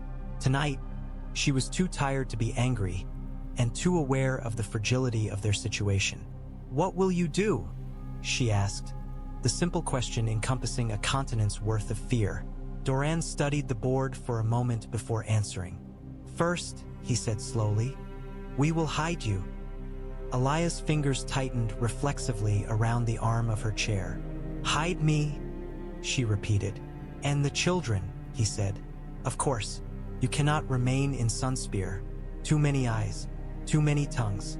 I can trust my own household, but not every servant and soldier in these walls. They will be loyal until someone offers them the right sum of coin or the right threat." Oberyn's lip curled. "You think so little of our people?" "I think very much of their survival," Doran said. "Robert Baratheon has won his throne. Tywin Lannister has placed his daughter in the new king's bed. They will wish to believe that the war is over and that their victory is complete. For that illusion, they will accept many lies. But if they should hear even a whisper that the Dragon Prince's widow and his children live, they will not rest until Dorne is bled white to find them. And if they come, we bleed them in turn," Oberyn snapped. "At the cost of every child in this castle?" Doran asked quietly. "Of every fisher in Planky Town, every farmer in the Greenbloods Valley? You think war is only a matter of spears on a field, brother. You forget the hunger, the sickness, the decades of ruin that follow." Oberyn's jaw clenched. "I have seen what war does," he said. "I've just spent months watching it eat the realm. I do not forget." "Then remember that they have already won this one," Doran said. "We are not yet in a position to contest that victory. We can only choose how we will live in its shadow." Elia exhaled slowly. "You said first you would hide us," she murmured. "What comes after?" Doran moved a Syvas piece, a humble spearman 2 squares forward. "First we bury you," he said. The words were a slap. "Bury?" Elia's voice broke. "Doran, you cannot mean." "Not literally," he said quickly, "though some will say you were burned. Others that your bodies were hacked to pieces. Lord Tywin will spread whatever version of the tale best suits him. We will help him. We will make certain that every raven that flies from King's Landing speaks of your deaths. We will weep with the rest of the realm. We will send black banners to your supposed funeral and let them think that our grief is for a sister and niece and nephew whose bones we never see." Oberyn's hands had closed into fists on his knees. "You ask me to sit in the water gardens and pretend my blood has been spilled on a tower floor to please Tywin Lannister," he said. "I ask you to let the lions believe their work is done," Doran said. "You bought us a miracle tonight. Do not squander it by shouting it from the rooftops."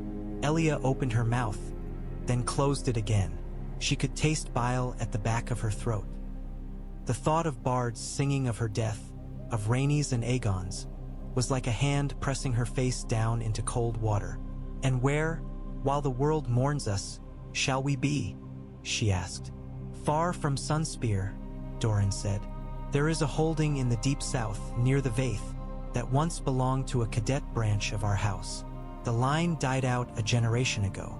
The place is small, forgotten, of no interest to anyone with grander ambitions than a good well and a safe roof. You will go there under assumed names, with a handful of men and women whose loyalty I would stake Dorne upon.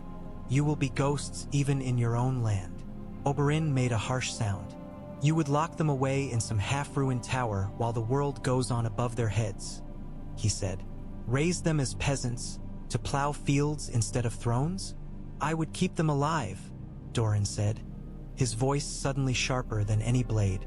"Alive long enough to choose their own destiny. Perhaps Aegon will one day wish to claim his father's crown. Perhaps he will choose another path entirely. I will not decide that for him. But if he dies now on a lion's spear, he has no choices at all." Silence fell. Elia looked at the Syvas board. The lion piece Doran had set earlier stood arrogantly near the center, flanked by a dragon and a mountain carved from black stone. Opposite them, a scattering of humble pieces, spears, horses, a single elephant, clustered defensively. "You said we would help Tywin spread his lie," she said quietly. "How?" Doran's gaze shifted to Oberyn. "You brought someone with you from King's Landing," he said. "A gold cloak." "Toller," Oberyn said, his mouth twisted. A man who decided at the last moment that he did not wish to serve butchers. Men like that can be useful, Doran said. We will send him back. Oberyn's head snapped up. Back? He repeated. To King's Landing? Yes, Doran said. You will tell him exactly what to say. You will impress upon him, in whatever bloody and inventive ways you prefer, the importance of saying it and not saying anything else. He will go to his captains, to the Lannister officers, to whoever will listen, and he will tell them that he saw Elia's chamber burned, that he saw bodies charred beyond recognition, a babe crushed, a girl's blood. He will weep and beg forgiveness for not stopping it. They will praise him for his honesty, give him a purse of coin, and send him back to his post. His eyes were flat, and thus the story becomes truth. Elia felt cold. To make the world believe we are dead, she said slowly. We must paint the picture as vividly as they would have done themselves. Yes, Doran said. It is a cruelty, but a necessary one. Oberyn's gaze was like flint. And if Toller betrays us? He asked. Then you were not frightening enough, Doran said. For the first time that night, Oberyn smiled. I can be very frightening, he said softly. Ask the mountain's ashes. Elia closed her eyes briefly. When she opened them again, the children were still there, breathing slow and even. She imagined them older, standing at a window in some hidden tower, looking out at a world that believed them gone. I will not have them live like prisoners, she said. If I agree to this. Not prisoners, Doran said. Protected. They will have tutors, maesters. There will be other children. They will run and shout and scrape their knees like any others. They will learn to swim in the rivers and ride in the hills. They will come to the water gardens in summer and splash in the pools with cousins who do not know their true names. And when someone asks where Prince Rhaegar's children are, Elia asked bitterly. Doran reached out and toppled the dragon piece on the board with one finger. They died in the sack of King's Landing, he said calmly. As everyone knows. The words lodged in her chest like a shard of ice. Oberyn leaned forward. I will not watch them grow up without knowing what was done to them, he said. Without knowing who did it. If we bury them, Elia, we must also plant something. Hatred, perhaps. Or resolve. Seeds, Doran murmured. We will plant seeds. What grows from them is not ours to decide. Elia looked from one brother to the other, the patient spider and the restless viper. Between them, they had always carved a path through courtly life that she had negotiated as best she could. Now, her own path narrowed to a single, sharp line. She thought of the Red Keep aflame, of Gregor Clegane in her doorway, of Oberyn in the corridor spear dancing, of Rhaenys' small voice saying, I hate the lions. Very well, she said. Bury us, hide us, tell your lies. She swallowed. But swear to me, both of you, that you will not use my children as pieces on your board without their consent. Swear it on the blood of our mother, on the sun and the spear. Doran's gaze did not waver. I swear, he said quietly. Oberyn's eyes burned. On mother's name, he said. On all the names I have loved and lost. I swear. Something inside Elia eased, just a fraction. Then send your gold cloak back to his lions, she said, and let us go die where no one can see us. The water gardens had always been Elia's favorite place in Dorne. They were a dream of water and stone and living green conjured in the middle of a harsh, sun-blasted land.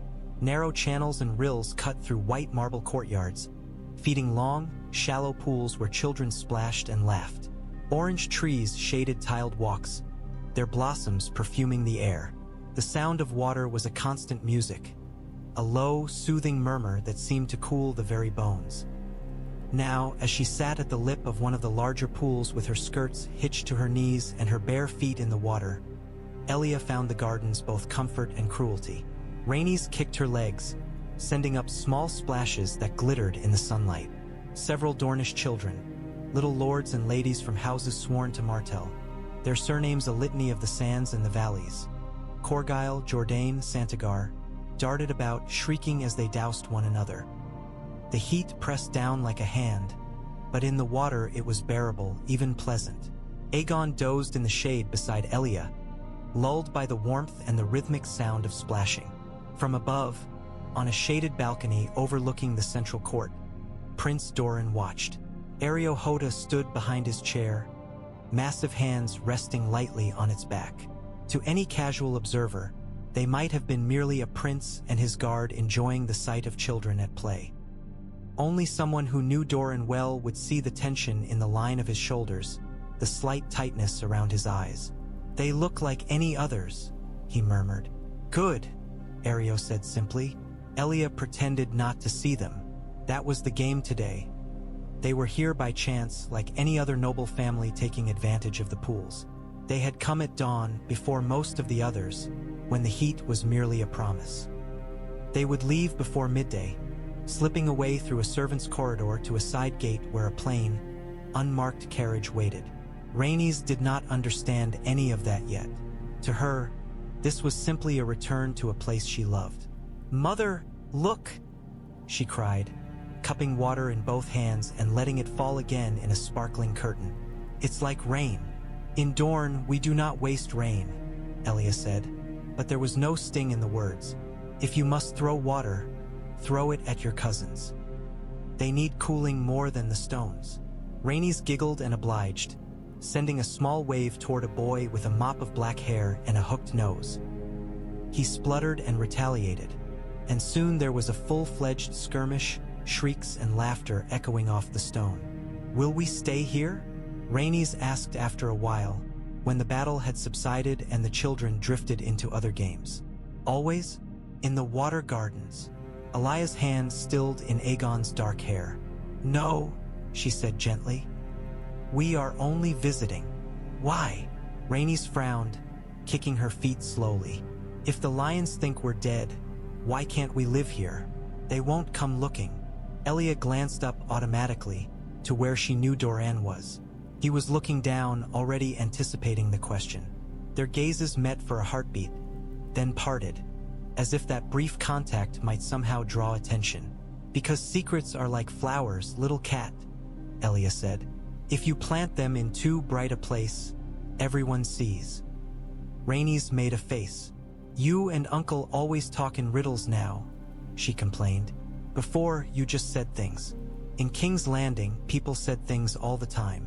And in King's Landing, lions walked the halls," Elia said. "Here, we must be more careful, even in our own home." Rhaenys scowled, splashing half-heartedly at a passing leaf.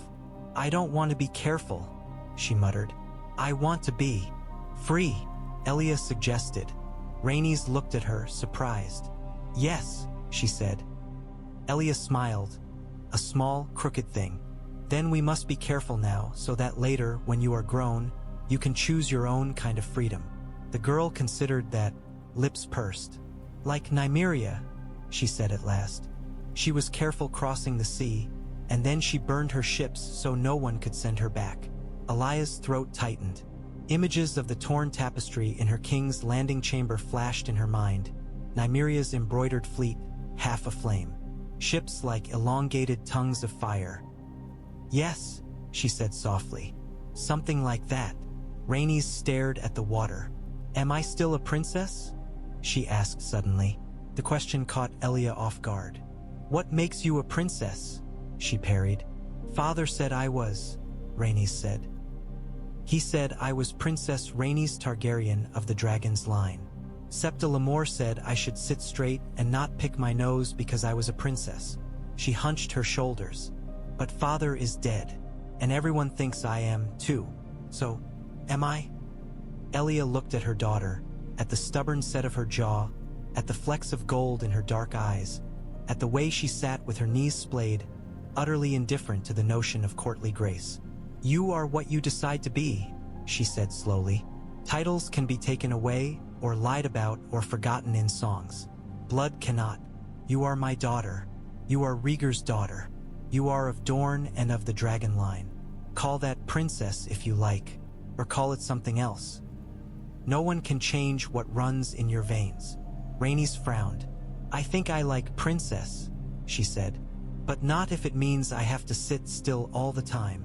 Elia laughed, genuinely this time. Then you will be a different sort of princess, she said. One who knows how to swim and climb and throw things at people who deserve it. Like lions, Rhaenys said promptly. Yes, Elia said. Like lions. Above, Doran let out a slow breath he had not quite realized he was holding. You see? He murmured to Ario. She does not need us to plant the seeds. They are already there. Ario's gaze remained on the children below. It is still our duty to tend them, he said, and to make certain no weed from the north chokes them. Doran's hands tightened on the arms of his chair. We will, he said quietly. By sand and spear we will. He watched as Elia gathered Aegon in her arms and called Rhaenys from the water. The girl pouted but obeyed, splashing her way to the edge, droplets shining on her sun-browned limbs. A servant appeared as if by magic with towels and sandals. A plain, sturdy carriage waited in a shaded side court, its horses patient, its driver anonymous. As they climbed in, a guard captain glanced over, eyes briefly curious. Doran caught that gaze and let his own slide past, uninterested. Just another minor noblewoman and her children, visiting the gardens. The guard looked away. Small victories, Doran thought. Small deceits. He would build a world upon them. The Holdfast had no name that anyone bothered to remember. Once, generations ago, it had belonged to a lesser branch of House Martell, one of those proliferating cousin lines that sprang up like cacti after rain. They had ridden with Nymeria when she first took Dorne, then with Doran when he tried to take it back, then with no one at all. The line had dwindled and died, its last scion expiring in a bed surrounded by more deaths than mourners.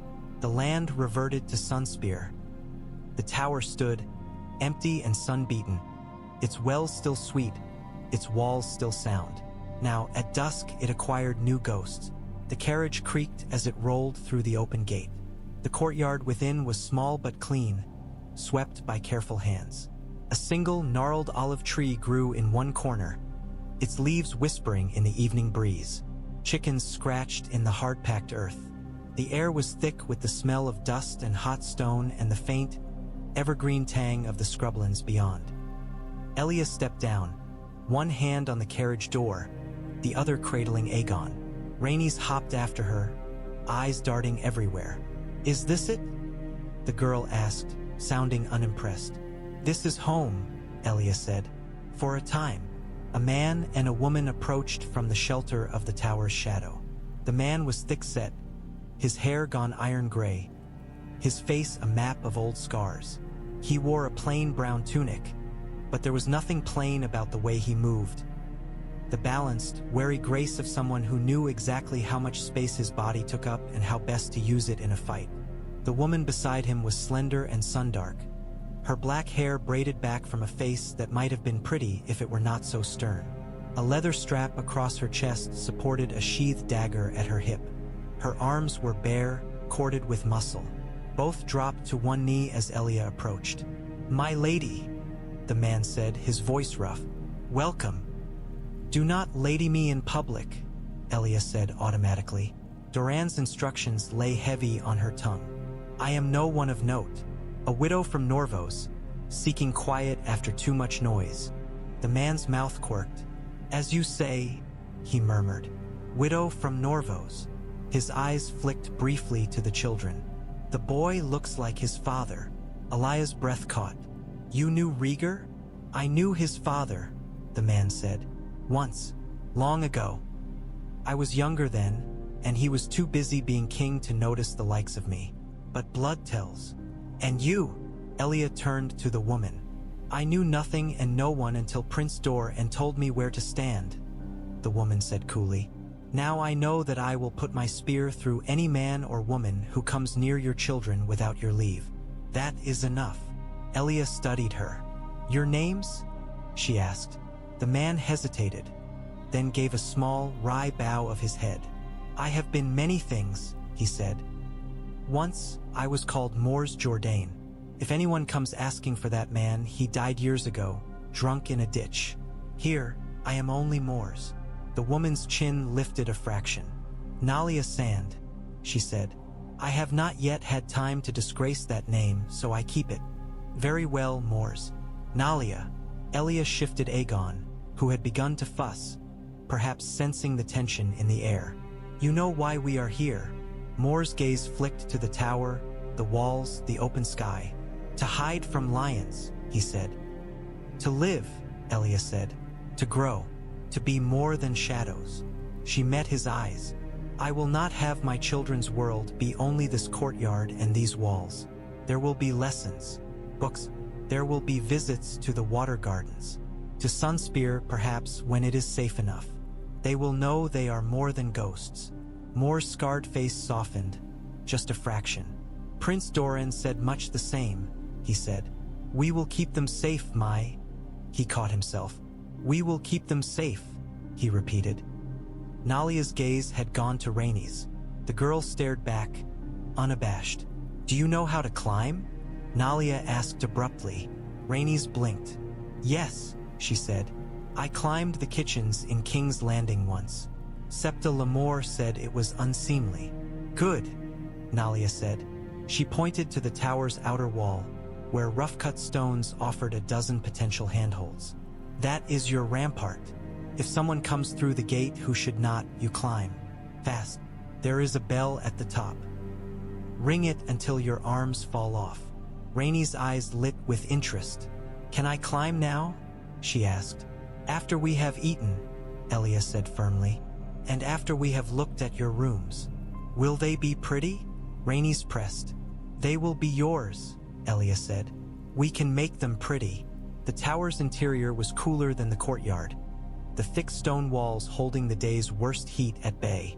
The stairs spiraled upward, narrow and steep.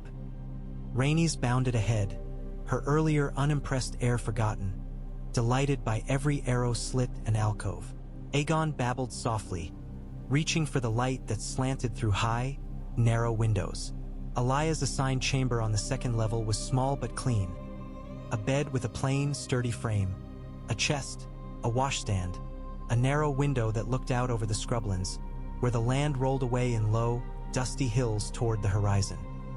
In the distance, she could see a line of darker green where a shallow river cut through the parched earth. Mother, Rhaenys said, hanging in the doorway of the adjoining chamber. There are 2 beds. Does that mean Aegon gets one? When he is bigger, Elia said. For now, he still sleeps with me. You, however, are more than big enough for your own bed. Rhaenys made a token grimace, then flung herself onto the nearer straw-stuffed mattress with a whoop, sending up a small puff of dust. Perhaps we open the window, Elia said, coughing. There is much to be done. Curtains to hang, covers to sew.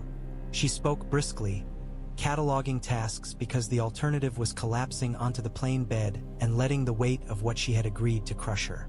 We are dead, she thought. Somewhere in King's Landing, men in crimson cloaks are already boasting about the blood on their hands. Somewhere in the Riverlands, Robert Baratheon is accepting a crown over the corpse of my husband. Somewhere in the north, Eddard Stark is wondering how he allowed himself to become complicit in this. And here, in this forgotten corner of Dorne, I am unpacking boxes. She set Aegon gently on the bed and went to the small chest the servants had carried up. Inside, wrapped in linen, were the few treasures she had insisted on saving. A carved wooden dragon Rhaegar had given Rhaenys for her 4th name day, a silver rattle from her own childhood, engraved with the sun and spear, a tiny, faded banner bearing the 3-headed dragon of House Targaryen. Her fingers lingered on the banner.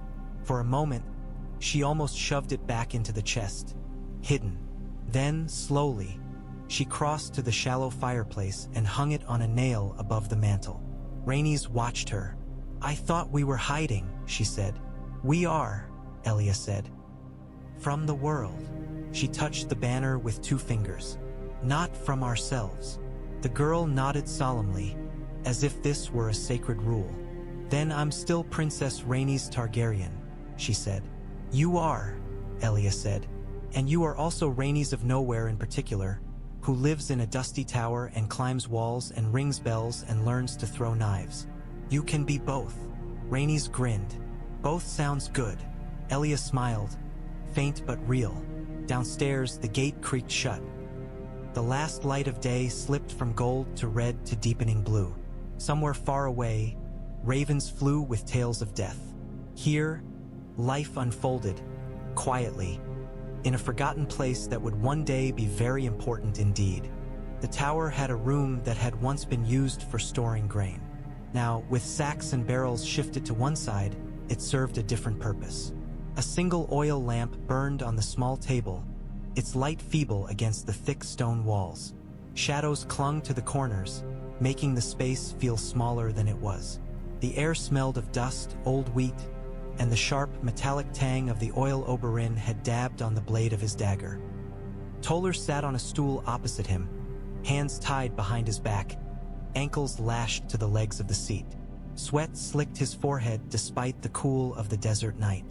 His yellow cloak was gone, replaced by nondescript brown, but he still looked like a man cornered by his own life. Oberyn toyed with the dagger, turning it idly between long fingers. The lamplight caught on its edge, making it wink. "I'm a simple man, my prince," Toller said, attempting a smile that came out more like a grimace. "You tell me what to say, I'll say it. No need for embellishments." Oberyn's own smile was thin. "Oh, but embellishment is precisely what we need," he said. "Lies are most convincing when they are dressed in vivid detail. Men love a good story. They'll forgive all manner of sins if the tale is bloody and grand enough." He leaned forward, placing the dagger's tip lightly against Toller's cheek. The gold cloak froze, breath hitching. "This," Oberyn said conversationally, "is coated with a substance from Sithorios. One little scratch." He moved the blade just enough to let Toller feel its bite. "And your insides will turn to boiling water within the hour. Not enough to kill swiftly. Enough that by the time death comes, you will have begged for it for quite some time." Toller swallowed audibly. "No need for that, my prince," he said hoarsely. "We're all friends here." "We are not friends," Oberyn said softly. "Friends do not sell one another to lions, or run away when the mountain is knocking on their sister's door. We are associates. For the moment, our association lasts exactly as long as you keep your tongue leashed to the story I give you." He drew the dagger back, leaving only a faint white line on Toller's cheek where the cold metal had pressed. "Now," he said, "let us rehearse." He sat back, steepling his fingers. "You are Goldcloak Toller, loyal servant of the City Watch. On the day the lions entered King's Landing, you were stationed in the Red Keep." "Yes." "Yes, your grace," Toller said quickly. Near the Queen's apartments, my prince." "Near Princess Elia's chambers," Oberyn corrected. "Do not forget that detail. Men will want to believe the dragons died under familiar roofs." Toller nodded jerkily. "You saw Lannister men force their way in," Oberyn went on. "You saw Ser Gregor Clegane and his friends. You tried to intervene but were knocked aside. You heard screams. You saw blood. You smelled smoke. You were a coward, Toller. You hid in an alcove. Tell them that. Men like to think others are as weak as they are." Toller's mouth twisted with remembered shame. "I did duck away," he admitted. "When the mountain." "Good," Oberyn said. "Do not spare yourself. You coward. You shook. You wet yourself if you like. Perhaps Tywin's men will laugh. Perhaps Robert will curse your craven hide. But they will believe you, because you are small and they think small men are honest when they confess their smallness." He leaned forward again, eyes intent. "And then," Toller licked his lips. "Then the fire," he said. "There was oil spilled. On purpose, I think. And then someone lit it. The passage outside the princess's room went up like a torch." "Good," Oberyn murmured. In truth, there had been nothing accidental about it. He had smashed lamps himself, spilled oil with deliberate flicks of his wrist, lit it with a piece of burning tapestry. In the chaos of the sack, one more fire had been only another piece of madness. "You saw the flames go into the chamber," Oberyn said. "You heard more screams. Men, women, children. You could not tell whose voices were whose. You smelled burning flesh. It clung to your clothes. Toller's face had gone pale. I did, he whispered. Gods help me, I did. Describe it, Oberyn said softly. The way their flesh crackled. The way the smoke stung your eyes. When Lord Tywin's men came later, after the worst of it, what did you see? Toller squeezed his eyes shut. Black, he said. Nothing but black. The walls charred. The floor was, he gagged. There were shapes. You couldn't tell if they were, maybe they were bodies, Oberyn supplied. Say it. Bodies, Toller forced out. Burned so bad you couldn't tell who was who. A small one, a babe. Another more like a child. A girl, dark hair, curled, and something bigger, all mixed up. Could you tell if it was the princess? Oberyn asked. Toller shook his head violently. No, he whispered. No, could have been anyone. The mountain, a serving girl. I don't. But you will tell them you are sure it was, Oberyn cut in. You will say you saw her hair, dark, curled like a Martell's. You will say you saw a glint of purple in the babe's melted eyes. Men love such touches. They make the horror feel real. Toller's eyes flew open. That's, he choked. That's monstrous. Yes, Oberyn said. It is. As monstrous as what they meant to do. As monstrous as what they will boast they did if you do not give them this tidier, more convenient version. He let that sink in. Do you think Tywin Lannister would hesitate to invent such details if it served him? He asked quietly. Do you think Robert Baratheon's court will be kinder to the truth than to a lie that lets them sleep easier? Toller sagged against his bonds. No, he whispered. No, my prince. Good, Oberyn said. Then you see that we are not creating cruelty tonight.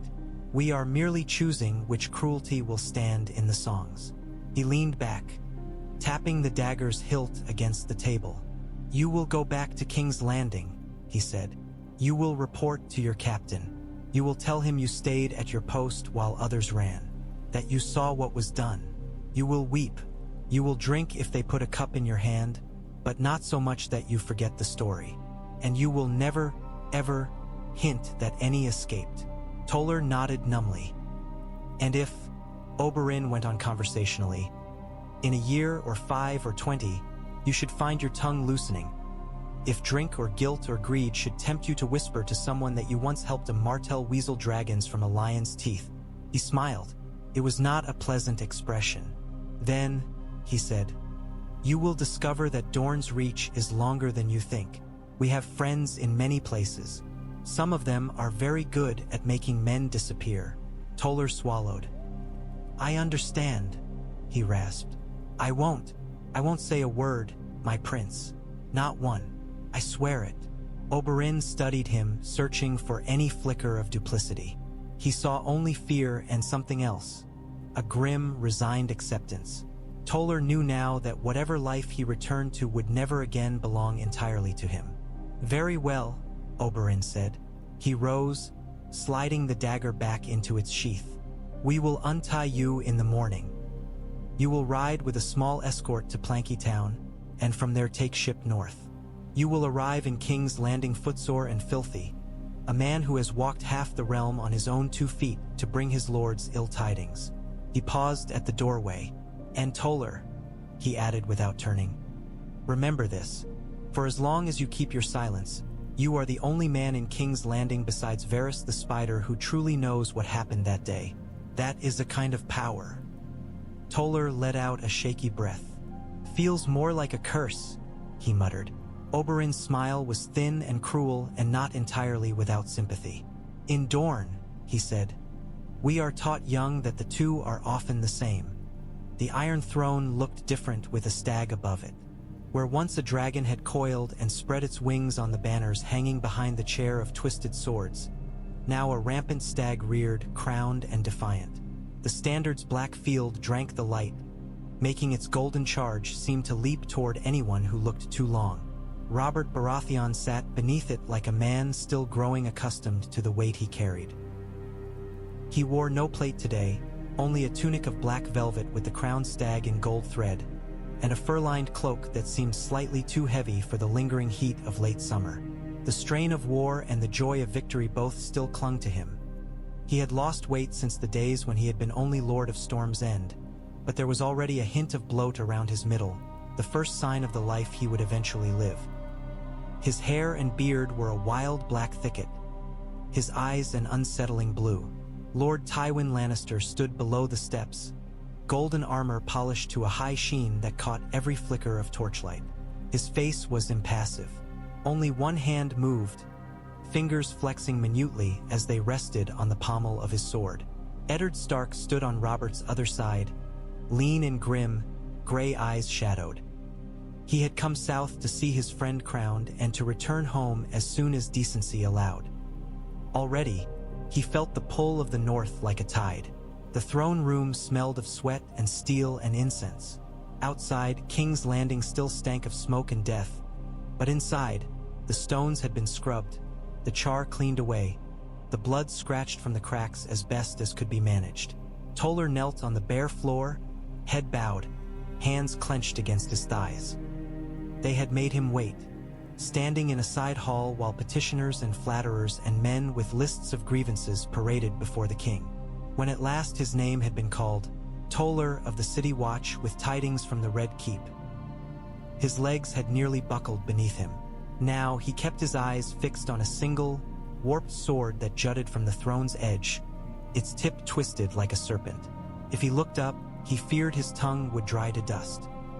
"You were there," Robert said, his voice echoing down from the heights of the throne.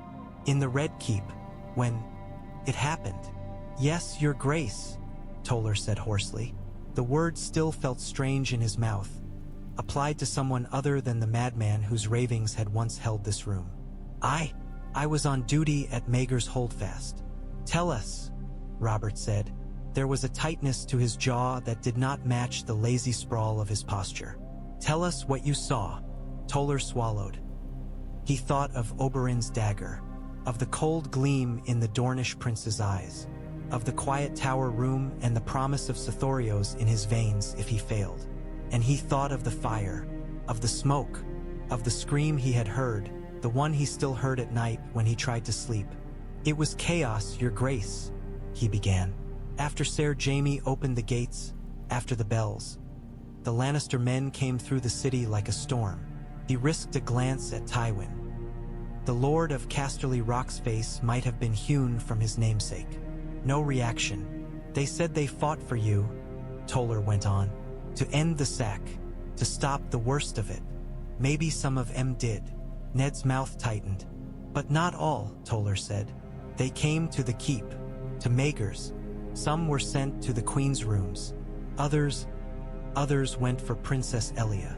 He let his voice catch a little on her name. A small man's emotion, raw and unrefined. "I saw Ser Gregor Clegane," he said. "Him and his men, big as a bloody mountain he is. They went to the princess's chamber. I tried to stand in the way." He laughed bitterly, the sound ugly in his own ears. "He brushed me aside like I was naught but a fly. I hit the wall. I heard..." His hands clenched tighter. "I heard a babe cry, a little one, and a girl screaming. Then the door shut. The throne room was very still." "Go on," Robert said more softly. "There was oil," Toller said. "On the floor, on the walls. I don't know who spilled it. Someone dropped a lamp. Maybe on purpose, maybe not.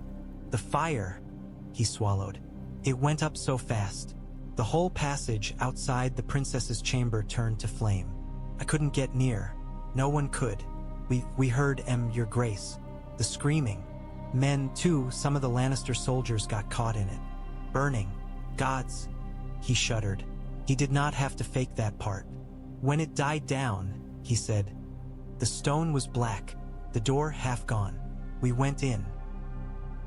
He looked down at his hands, as if he could still see the soot ground into them. There were bodies, burned so bad you couldn't tell.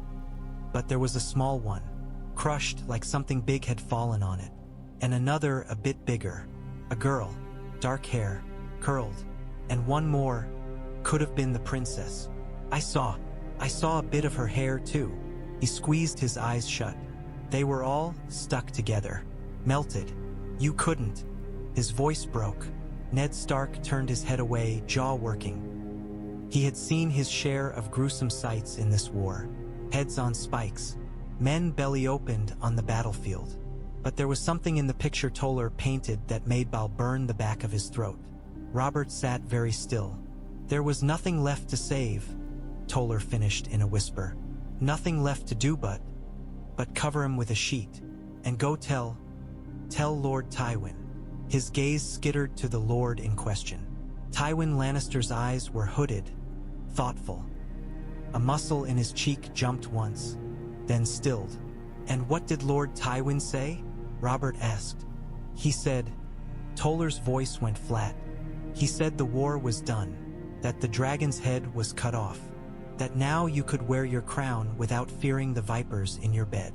Ned glanced sharply at Tywin. The Lord of Casterly Rock's mouth was a thin line. A murmur ran through the courtiers, like wind in dry grass. Some looked satisfied justice of a sort had been done. Others looked uncomfortable, as if realizing only now what price their new peace had cost. Robert Baratheon sat in silence for a long time. When he spoke, his voice was low. The woman, he said. Elia, did she suffer? Toller blinked. Of all the questions he had expected, that was not one. I don't rightly know, your grace, he stammered. It was quick, I think. The fire, it was so fast. One moment there was screaming, the next. He made a helpless gesture. Smoke. Robert's hand tightened on the antlered arm of the throne.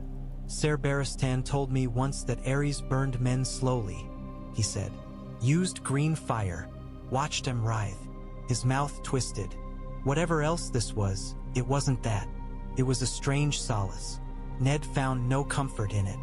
Tywin stepped forward, his voice smoothly carrying. The matter is done, your grace, he said. The last of the dragon brood has perished. The realm is spared years of unrest. You sit the throne by right of conquest and blood. Let us not dwell overlong on the ugly necessities of war. Ned's jaw clenched. Ugly necessities.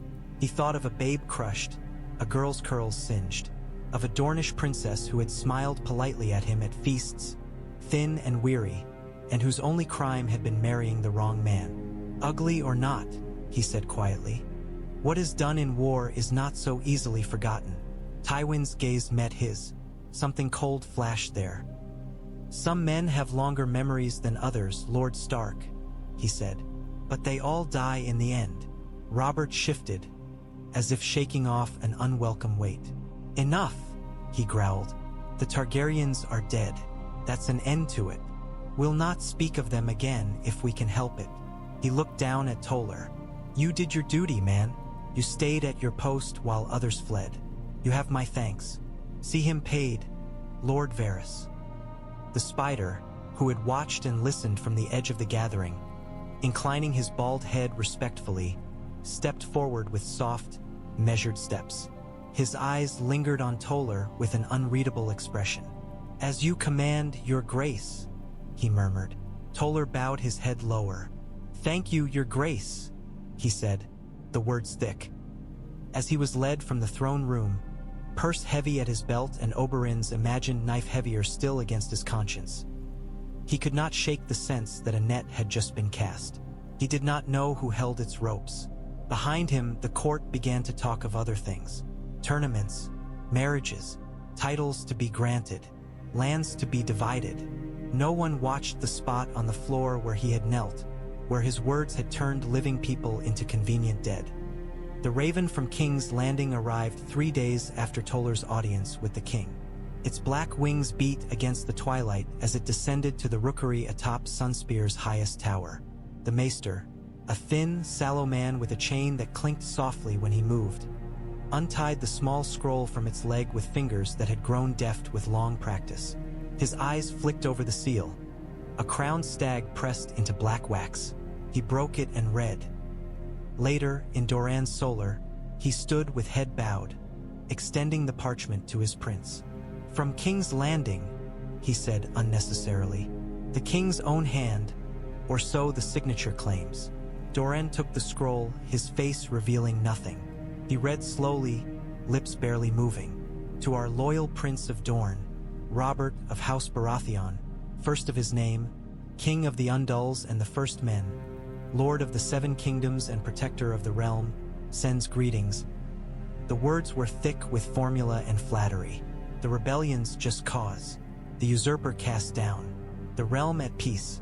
It was only in the third paragraph that the meat appeared, like a bone in thin stew. "We regret to inform you that in the taking of King's Landing from the Mad King's loyalists, certain excesses occurred which resulted in the tragic deaths of your sister, Elia, once Princess of Dragonstone, and her children by the late Prince Rhaegar. Their loss is grieved by us and by all good men of the realm. The knights responsible have been chastised, and we have accepted the head of Ser Gregor Clegane as proof that justice has been done." Doran's fingers tightened, crinkling the parchment. His gaze moved to the bottom, to the bold, sprawling signature, "Robert Baratheon," and beneath it, in a more precise hand, Eddard Stark as witness. Ser Gregor's head, he thought. How neat, how clean. In truth, Gregor Clegane's charred corpse lay somewhere beneath a collapsed corridor in the Red Keep, assuming the fire had not consumed him entirely. But what was truth compared to the story the realm needed? Tywin Lannister had clearly decided it would serve him better to distance himself from the Mountain's legend. A traitor to be sacrificed, rather than a monster to be kept on a leash. "I take it the news is dire," the Maester ventured timidly. Doran folded the parchment carefully, smoothing the creases. "The king regrets to inform me that my sister and her children are dead," he said. "He assures me justice has been done." The Maester swallowed. "My prince, I am sorry," he said, the words stumbling over his tongue. Doran's gaze flicked to him. "So am I," he said quietly. "For many things." When the Maester had gone, Doran wheeled himself to the Cyvasse table. The board was already set, as he had left it earlier, before the Raven's arrival. Lions clustered near the center, surrounding a toppled dragon. Stags flanked them. In the south, a small phalanx of spearmen and a single elephant guarded a corner. He placed the folded letter on the northern edge of the board, as if it were merely another piece. "Robert Baratheon regrets," he murmured. "Tywin Lannister chastises his men. Eddard Stark witnesses. The realm nods, and the tale is complete." He reached out and tipped the lion at the board's heart onto its side. "In the songs they'll write," he said to no one, "you'll be the hero, Lord Tywin, the man who saved the realm from another generation of mad dragons.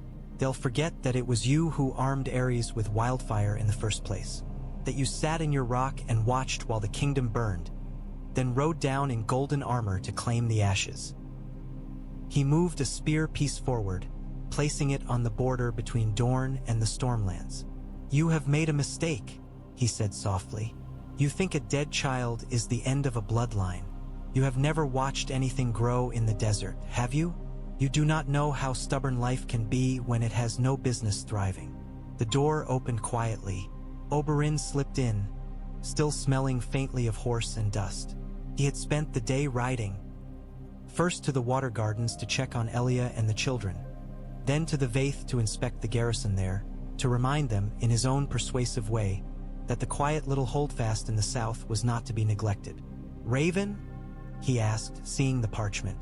"From the king," Doran said, "confirming your success in turning my worst fear into common knowledge."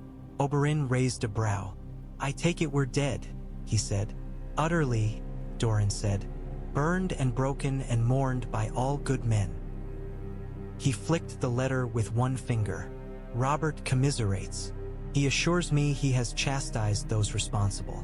Tywin sends his sympathies and reminds me that the stability of the realm required harsh measures. Eddard Stark signs as witness, though I doubt his hand was steady." "Good," Oberyn said. "Let them choke on their condolences." Doran studied his brother. "You are pleased," he observed. "I am relieved," Oberyn said after a moment. For the moment, they think their work done. They will turn their attention to crowning and wedding and filling their bellies again. That gives us breathing room. Doran moved another piece. We will need more than breathing room, he said. We will need time. Years. Perhaps decades. Oberyn snorted. You always were greedy, he said. But you may get your wish. Robert is no Aegon the Conqueror. He is a hammer in a world that needs a scalpel. And Tywin, his mouth curled. Tywin thinks he sees every move on the board. He will never look twice at a forgotten tower in the desert.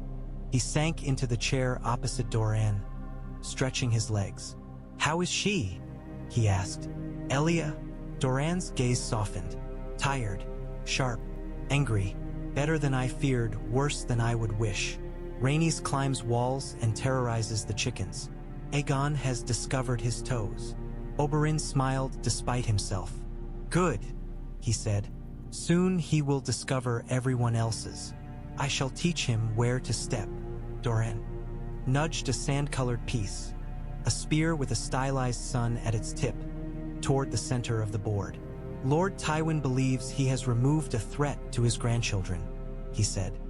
He has no idea that he has created another.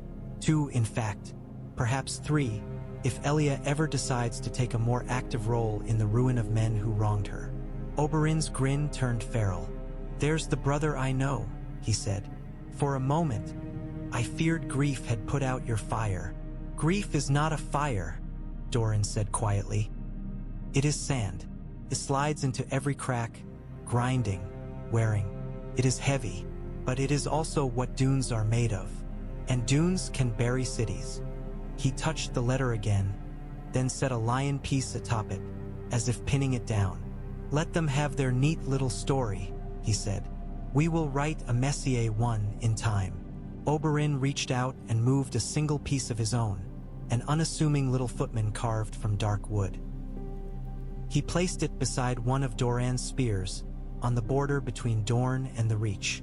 War will come again, he said. From the north, from the Isles, from the east. It always does. When it does, we will choose when and where to show the world that the dragons they burned were only shadows. And until then? Doran asked. Until then, we wait, Oberyn said. You count your pieces. Elia raises hers, and I sharpen my spear and my tongue and see what trouble I can stir without giving the game away. Doran's lips quirked. Try not to father too many more bastards in the process, he said. We have enough family secrets to contend with. Oberyn laughed, light and dangerous. My dear brother, he said, you can never have too many snakes in a viper's nest. The desert did not care that Rhaenys was a princess. The sun beat down on the courtyard with impartial ferocity, turning the hard-packed earth to something like fired clay. Heat shimmered above the low walls. Lizards skittered from shadow to shadow, hugging the bits of shade that clung stubbornly to the tower's base. Rhaenys stood barefoot in the dust, hair tied back with a strip of faded cloth, a wooden-hafted spear in her hands. Again, Oberyn said. She scowled. Sweat trickled down the side of her face. Her arms ached. Her tunic clung damply to her back. The spear felt heavier than it had when they began. Its balance somehow shifted, its reach awkward. Uncle, my hands hurt, she complained. Good, he said cheerfully. That means you're using them. He stood a few paces away, bare-chested, his own spear held lightly, almost carelessly, in one hand. The sunlight turned the scars on his arms and chest to pale lines against bronze. His smile was bright and merciless. Rhaenys made a face and shifted her grip. Nalia Sand, leaning against the wall with her arms crossed, snorted softly. The lion will not wait until your hands feel better, she said. He will eat you and pick his teeth with your bones. I know, Rhaenys muttered. She took a deep breath, trying to ignore the throbbing in her fingers. Again, she said, more to herself than to Oberyn. Good girl, Oberyn said. He lunged. To someone watching from the walls, the movement might have seemed reckless, even cruel. an adult man with years of training darting at a half-grown girl with the speed of a striking snake. But Oberyn's eyes were sharp, his control absolute. He knew exactly how much force to put behind each thrust, exactly how close to bring the spear point to her ribs before veering away. Rhaenys hopped sideways, bringing her spear up in a clumsy parry. The half jarred her hands. The point dipped too low. Oberyn's spear slid along hers and tapped her shoulder. "Dead," he said mildly. She hissed under her breath. "You move too fast," she said. "That's not fair." "Lions do not move slow because it would be sporting," he said. "Again, watch my shoulders. They will tell you where I'm going before my feet do." She frowned, focusing on the long line of his body rather than the flickering spear. Oberyn nodded, approving. He came at her again, this time with a feint to the left before darting right. She fell for it, shifting her weight the wrong way. The sand slipped under her foot. She stumbled, arms windmilling. "Well," Nalia remarked dryly, "at least you died facing the right direction this time." Rhaenys sat hard in the dust, teeth jarring. For a moment, the urge to throw the spear across the courtyard and storm back into the tower was almost overwhelming. Then she saw Aegon. He sat in the shade of the olive tree near the wall, chubby legs splayed, clutching the carved wooden dragon Moors had whittled for him. He gnawed on one wing, drool darkening the wood. His eyes were wide, fixed on her with solemn intensity. He does not know he is supposed to be dead, she thought. He doesn't know there are men who would have smashed his head like an egg for being born. He only knows that his sister falls down and gets back up. She blew out a breath, pushing herself to her feet. "Again," she said.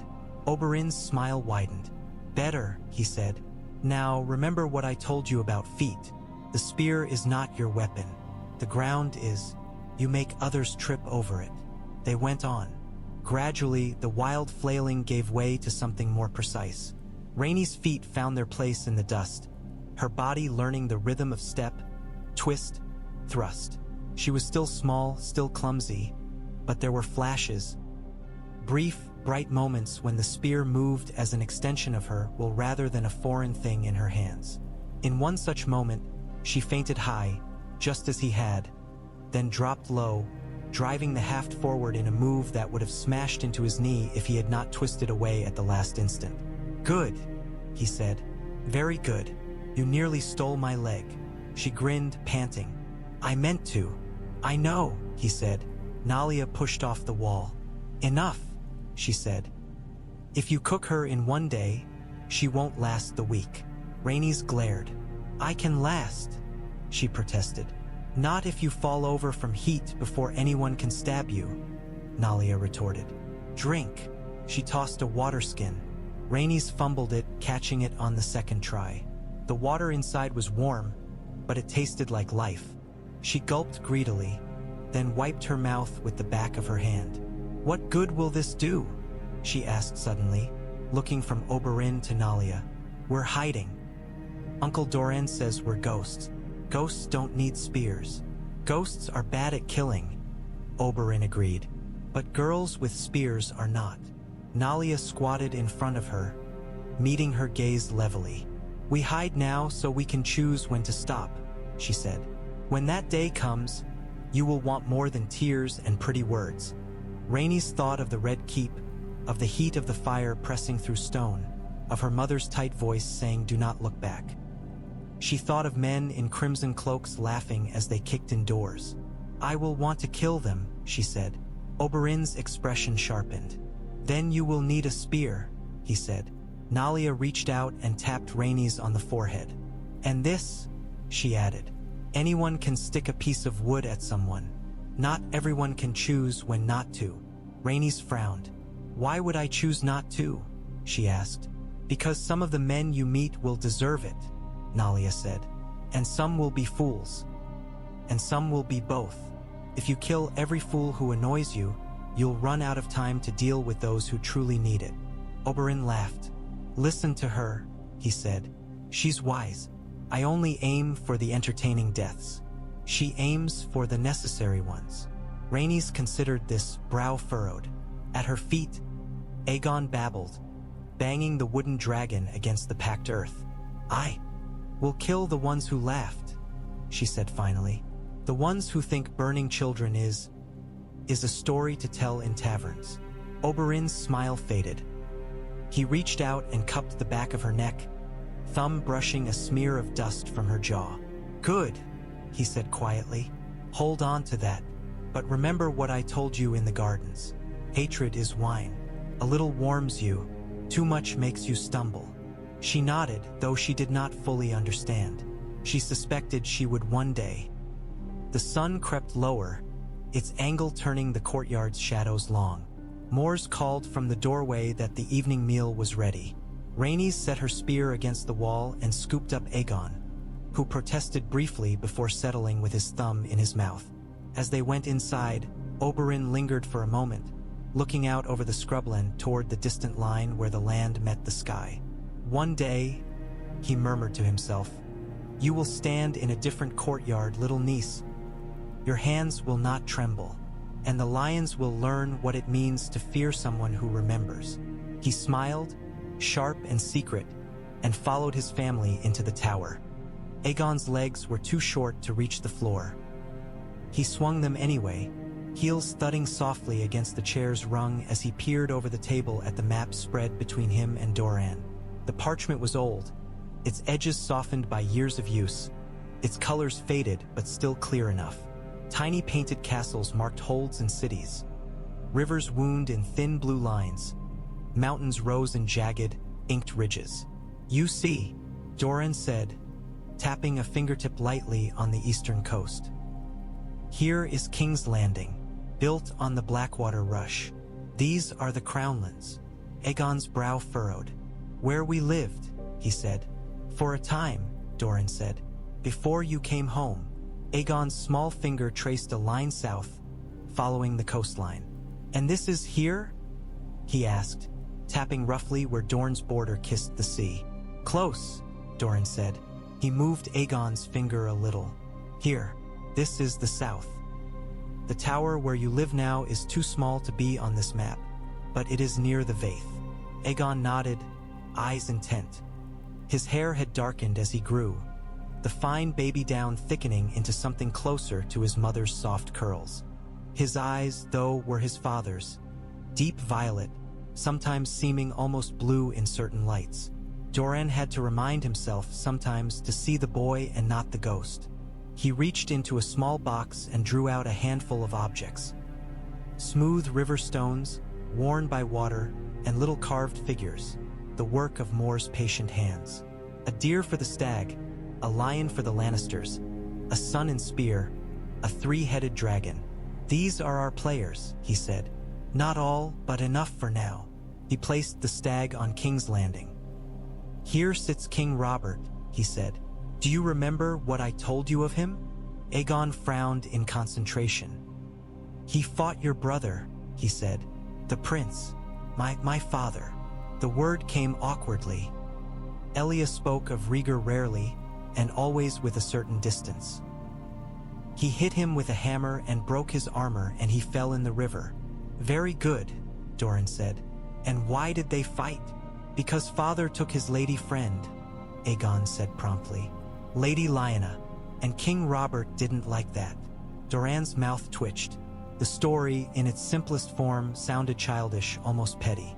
Men had died by the tens of thousands for what, on Aegon's tongue, became a lover's quarrel. "There were other reasons," he said. "Madness, pride, old grudges. But that is close enough for now." He placed a lion piece beside the stag. "Here stands Lord Tywin," he said. "He did not fight for your father or for Robert until he was certain who would win. Then he came at the last with many men and took the city." Aegon's mouth turned down. He killed people," he said. "Mother says." "He ordered others to do so," Doran said, "which is worse in some ways. He bloodied others' hands and kept his own clean, so he could pretend to be shocked by what they did. He set a sun and spear at the southern edge of the map. And here we are, he said. Dorne, we did not fight in that war.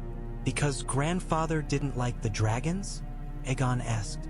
Because your grandfather was wiser than many, Doran said. He saw that the war was not truly about us, and joining would only give our enemies more reason to hate us later. He kept Dorne out of it. We paid a different price instead. Aegon traced circles on the map with one finger. And the dragon? He asked quietly. Doran picked up the carved dragon, turning it slowly between thumb and forefinger. The dragon's head has been cut from the board, he said. For now.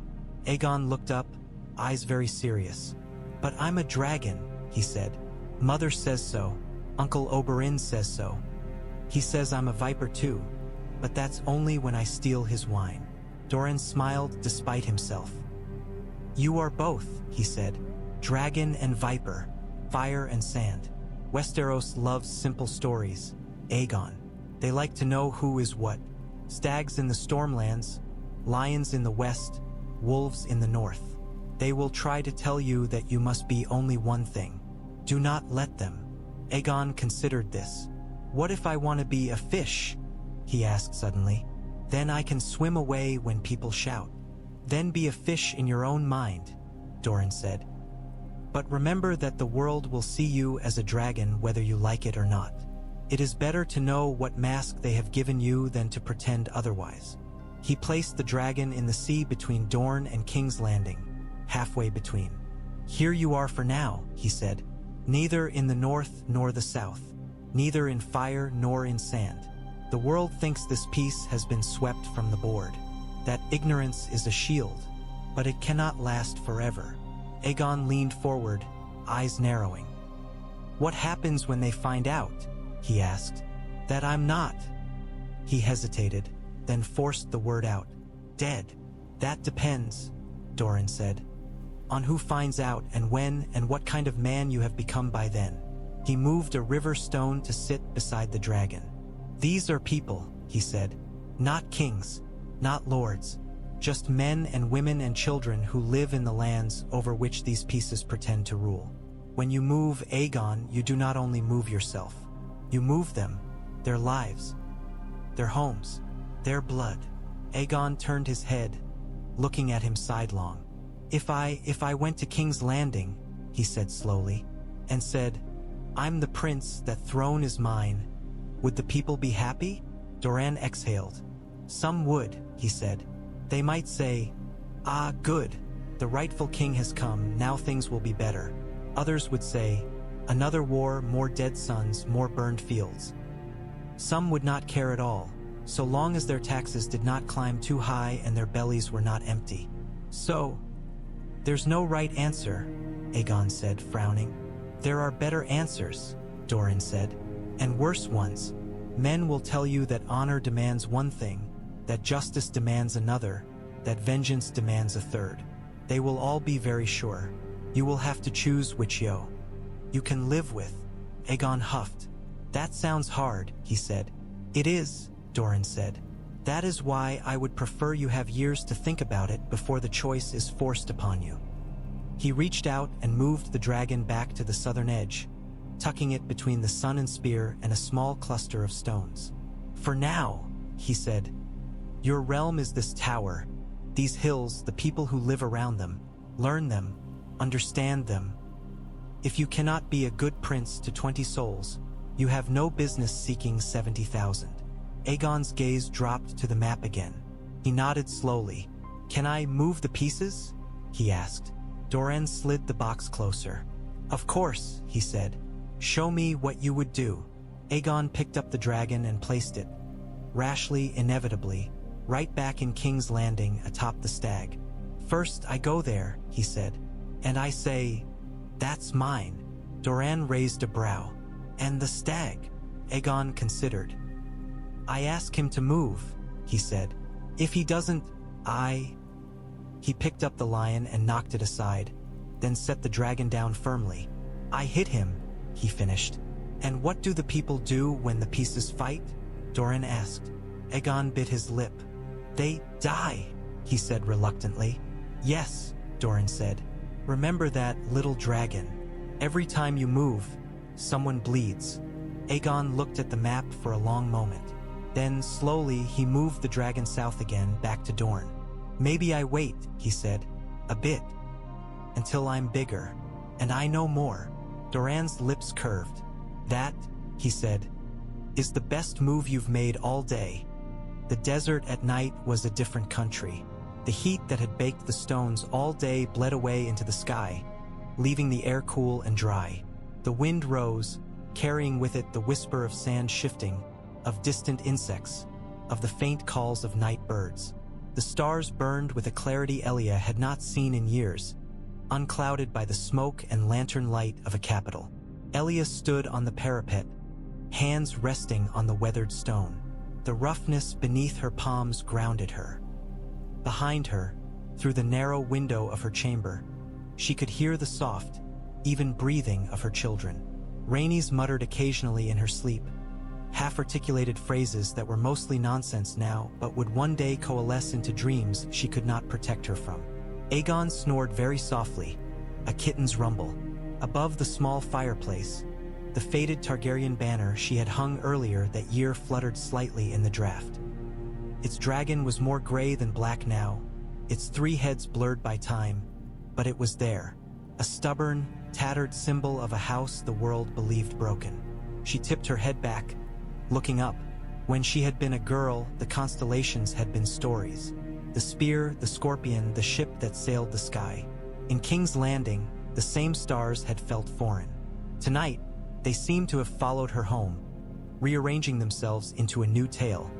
The princess who died and did not. Talking to the gods? A voice murmured behind her. She did not startle. Oberyn walked like a man who knew his own weight, but he could be quiet when he chose. She had heard the faint creak of the stair, the almost inaudible scuff of his boot on stone. "Arguing with them," she said. "I do not like their taste in stories." He came to stand beside her, forearms resting on the parapet, body angled slightly toward hers. The wind stirred his hair. In the starlight, the bruising from his fight in the Red Keep had faded to a faint shadow. "What do they say?" he asked. "The gods. That Elia Martell died in King's Landing," she said. "That her children were destroyed so that Robert Baratheon could sit easier on his throne. That justice has been done and we should all sleep soundly." "And what do you say?" he asked. She looked at him, at the profile she knew as well as her own. Sharp nose, strong jaw, eyes that held too much mischief and too much sorrow. "I say they are lazy writers," she said, "ending the tale where it is easiest, not where it is truest." He smiled, small and fierce. "Then we will write it ourselves," he said. She turned back to the desert. In the distance, she could see the faint, flickering lights of a shepherd's camp. Somewhere out there, a dog barked once, then fell quiet. "Do you ever regret it?" she asked. "That we did not run east instead. To Dragonstone, or further to Essos. Join Viserys and the little girl they say was born on a storm." Oberyn was silent for a moment. "Do you?" he countered. "Yes," she said. "And no. In Essos we would be beggars with dragon blood. Here, at least, I am a ghost in a land that remembers my name. Essos is full of exiles who dream of home without understanding what it is," he said. "We would have been just more of the same. Here we are fewer, rarer, more dangerous if we choose to be." She huffed a laugh. "Always you think of danger," she said. "Always you think of safety," he replied. "Between us, we might yet muddle through." She let the silence stretch for a while, the comfortable kind that existed only between people who had shared too many words to need them all the time. "I am afraid," she said quietly. "Good," he said. She shot him a look. "Fear keeps you from doing stupid things," he said. "Or at least it makes you pause before you do them. Doran is afraid all the time. That is why he moves so slowly. I am afraid less often. That is why I sometimes move too quickly. You sit between us. We will need that." She traced a crack in the stone with one finger. "When you speak of the future," she said, "you sound so certain, as if you can see it laid out like one of Doran's boards." "I see possibilities," he said. "In one, Aegon claims a throne. In another, he throws it in Robert's face and sails west to see what lies beyond the sunset sea. In another, he dies in a tavern brawl at 25 because he insulted the wrong man. We do not control all of it, but we can tilt the board a little. And Rhaenys? She asked. He smiled. Rhaenys will either be the ruin of men who deserve it or the salvation of those who do not, he said. Perhaps both. She has your stubbornness and my appetite for trouble. The world is not ready. Elia laughed, soft and unexpected. Felt good. I do not know if I want them to be kings and queens, she admitted. Whatever romance the songs give it, thrones are cages. I watched Rhaegar pace inside his for years before he ever sat it. I do not want that for my children. Then do not, Oberyn said. Want it, want something else. Want them alive. Happy if the gods allow it. Let the crown be their choice, not your dream. She watched a shooting star streak briefly across the dark. There and gone. Do you think Doran will keep his word? She asked. About not using them as pieces without their say. I think, Oberyn said slowly, that Doran loves them, and that he loves Dorne, and that he will sometimes confuse what is best for one with what is necessary for the other. It is our task to remind him when he errs. Our, she repeated. You and I. Yes, he said. You and I. The wind shifted, bringing with it the faint scent of sage from the hills. Elia inhaled deeply, letting it fill her lungs. In King's Landing, she said, the air always smelled like smoke and shit, even in the gardens. Rhaenys thought that was how cities were meant to smell. Someday, Oberyn said, she will stand on the walls of another city and smell something better, or worse. Either way, it will be hers to decide whether to stay or go. Elia's hands tightened on the parapet. I want them to live, she said. That is all. I thought once that I wanted glory, that I wanted songs sung about my children. I don't. I want them to grow old and complain about their knees and argue with their own brats and die in beds warmed by people who love them. Then that is what we aim for, he said. And if, along the way, they decide to topple a lion or two, we will not stand in their way. She smiled, eyes stinging. You make it sound so simple, she said. It is not simple, he said, but it is possible. That is more than we had when the mountain broke down your door. She reached out and took his hand. For pulling me from that room, she said. For dragging me through that tunnel. For setting fire to half the Red Keep if you had to. Thank you. He squeezed her fingers.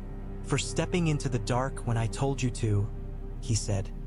For trusting me when you had every reason not to. Thank you. They stood like that for a while, hands clasped, watching the stars whirl slowly overhead. Far to the north, in a city that believed them dead, Robert Baratheon drank his way toward forgetfulness. Cersei Lannister began to measure the distance between her children's future and the throne on which her husband sprawled. Varys spun webs. Tywin sharpened accounts. Here, in a forgotten tower in the desert, a woman who had died in the world's eyes breathed in the cool air and refused to let go. The desert did what it always did, endured.